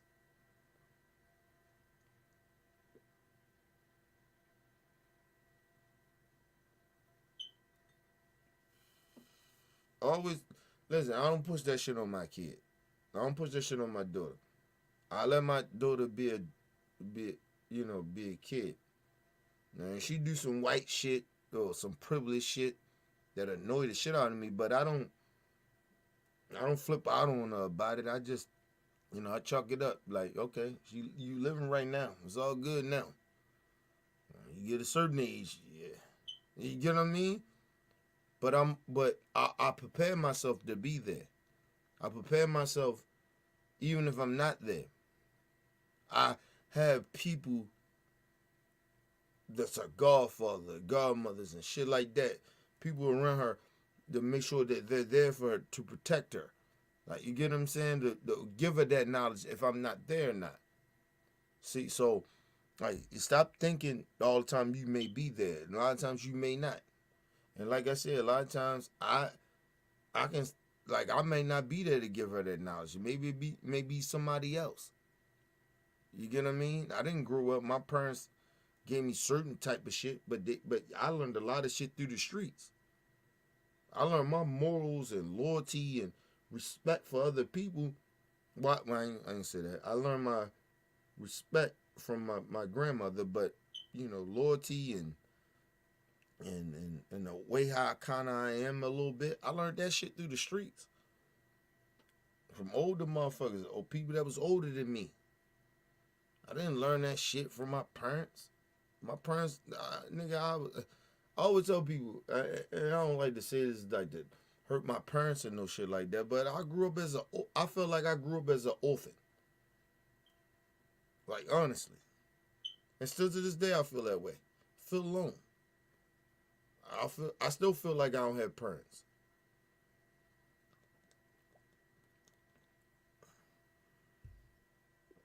Listen, and it ain't about making my parents feel bad and no shit like that, but I feel that way. I can't, like, they can't tell me how I feel when they don't show me nothing different. You get what I'm saying? The only thing you can do is show different. That's why, like, with my daughter and shit, I show love and, you know,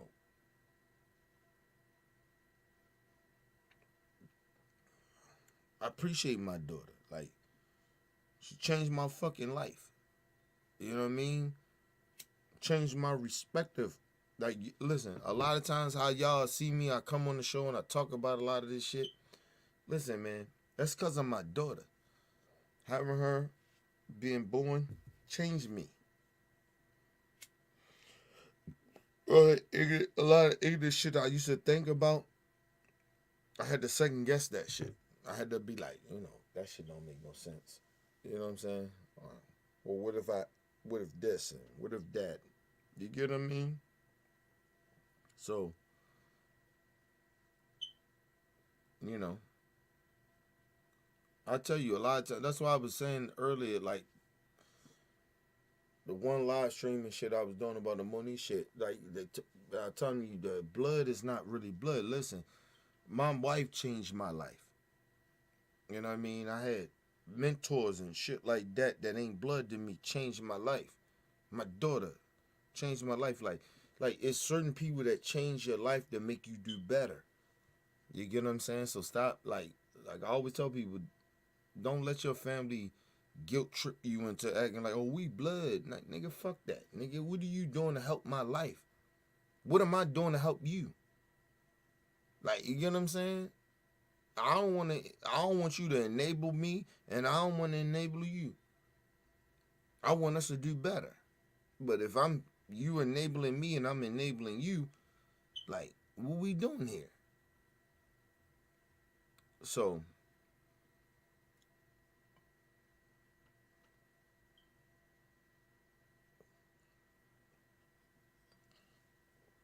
we gonna get out of here, people. I'm so, like, I just want people to just stop. Like, honestly, when it comes to the kids, you know Kenny love the kids. I just want people, if you got kids or you don't, or nieces or nephews, stop acting like they the problem. Sometimes just take a look at yourself, what you doing. That's what I do with my daughter a lot of times. Like, if she acting a certain way, like, what am I? Why she acting that way? Like, I know why my daughter is spoiled. Because of me. Maybe I gotta change my behavior. Or how I'm allowing her to get away with certain shit. Like, you get what I'm saying? Like we gotta be better, man. We gotta acknowledge shit. And stop acting like, oh, it's just the kids. The kids are only a reflection of who the fuck we are. Stop blaming these young kids. Stop blaming the young folks. We are part of the problem.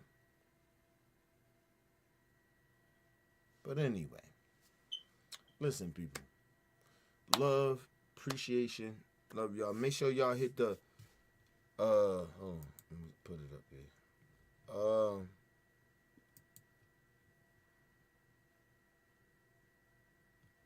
Make sure y'all go and try to get some of these OBF family shirts. Go to that and subscribe. Not subscribe, but make sure you guys go to Mr. KJ 200 at gmail.com to send me, let me know what size shirt you want, whatever, and the address. I hit you back. If I don't hit you back, that means don't send no money through the cash app. But anyway, I'm getting the website. It's coming, people. The website is coming. But do it like that for right now if you want the OBF family chains and shirts. Okay? Make sure you guys subscribe to the OBF family channel. And make sure you guys subscribe to Mr. OBF channel. I'll be up and running soon. My brother from New York, my brother True, Jizzle, y'all seen it. Make sure y'all subscribe to his channel for the music. He making me a new intro, and so for his music and stuff. So once we do that, we'll be all good. I'll be back up and running on that. I want to do something a little different. I'm gonna change the scenery and all that. But yeah. And make sure, listen, my people. Listen, I don't tell people, listen, let me just say this. We gonna run regardless. We don't take money from YouTube. I don't monetize. I think that's what that is. Monetize shit from YouTube. I don't do that. I don't give a fuck about their money. Like, the platform is what it is. I appreciate it. Whatever. But I don't make money from YouTube. I mean, I work. I got my own business, work my 9 to 5 and shit like that. That's where my money come from. Shit that y'all donate to the channel, usually, yes, half of it goes to me. The other half I donate, I give to others. So we highly appreciate y'all guys donate. You know what I'm saying? We used to get donations a lot, but I understand the channel went down for us. Opinion about facts, I get that, but start donating more. Start pushing the channel more. You know what I mean? I know I'm a little more aggressive than I used to be, but that's just to get our views. Get our subscribers back up. Get our views back up. But yeah, donate to the channel, man. Like I said, it could be $2, $1. I don't give a damn what it is, people. Everything's all good. You know what I'm saying? Like I said, I don't make money like that off of YouTube. I don't get money off of YouTube. I could do the shit that they want me to do, but I don't do it. I keep this shit 100. I keep it honest. Y'all see what I do. If you appreciate it, donate to the channel, people. It could be $1. I don't give a damn. But donate to the channel, man. Yeah, I appreciate some shit. And I had to realize that as well. Like, I keep telling motherfuckers, oh, well, I appreciate your channel and all that other shit, but I don't donate. You know what I mean? Gotta keep, But at the same time, I understand people is different from me, too. Like, people who make money off of YouTube. I don't. And that's why I was trying to tell y'all. That's the difference with me. So when y'all donate, that shit, it directly come to me and I directly do it. I don't make money off of fucking YouTube. I use the platform, it is what it is, but I don't fuck with YouTube. You know what I mean? But anyway, leave your comments, hit that like button. Make sure you guys donate to the channel. Go to OBF the Real Cash App and donate to the Cash App, people. We highly appreciate it. If you don't, it's fine. You know what I mean? But I highly would appreciate it. The OBF family will highly appreciate it. All right, people. We out, man. Peace and love. I see y'all tomorrow. Make sure you guys go and subscribe to my brother Talking and Grubbing channel. I'll be over there tomorrow. We're gonna go over there. We're gonna do the NBA finals with with Boston and the Warriors. So make sure you guys go over there. All right. So we highly appreciate it. And make sure y'all go buy some of his merch as well. And donate to his channel. You know what I mean? Black owned shit. Y'all gotta do black owned shit, man. Stop. You know, we keep saying that we gonna do black owned shit. Let's do black owned shit. Donate to my channel. Donate to my brother's channel. Black owned shit. Listen, people, ain't nobody asking you to, you know, spend your rent money. We just ask, hey, $5, $10 here. You know what I'm saying? You can't give us $5, $10 a month. You know what I mean? So that's all I'm saying. But like I said, if you can't afford it, it's okay. I understand it. I ain't that type of dude like that. But leave comments, hit that like button, support your boy. Peace and love to the world. Hey, it's Shay. I've been deemed the mother of OBF, which means I care for this channel. I care for each and every member of this channel. I've been kicking it with OBF for more than 6 years, which means I'm not new to this shit. I'm true to it. I believe in the intent of this channel. I believe in the mission, which is to inform, to educate, to notify, and to discuss. Here, we talk about everything, the latest and the greatest. You're going to get our opinions. You're going to get the facts raw and uncut, straight up real, 100%. Besides doing that, I think we've created something that haven't been done yet on this YouTube platform. We've created a squad that not anybody could be a member of. You have to be real. You have to be inspirational. You have to be positive. And most of all, you have to be consistent. You probably see on the show, we fight. We fight for our opinions. We fight for what we believe in. We fight, yes, as a family. But behind the scenes, we love even harder. Here at OBF, the squad, we are not kinfolk. We are straight up family. And I'm proud to be a member. Shay out. OBF for life.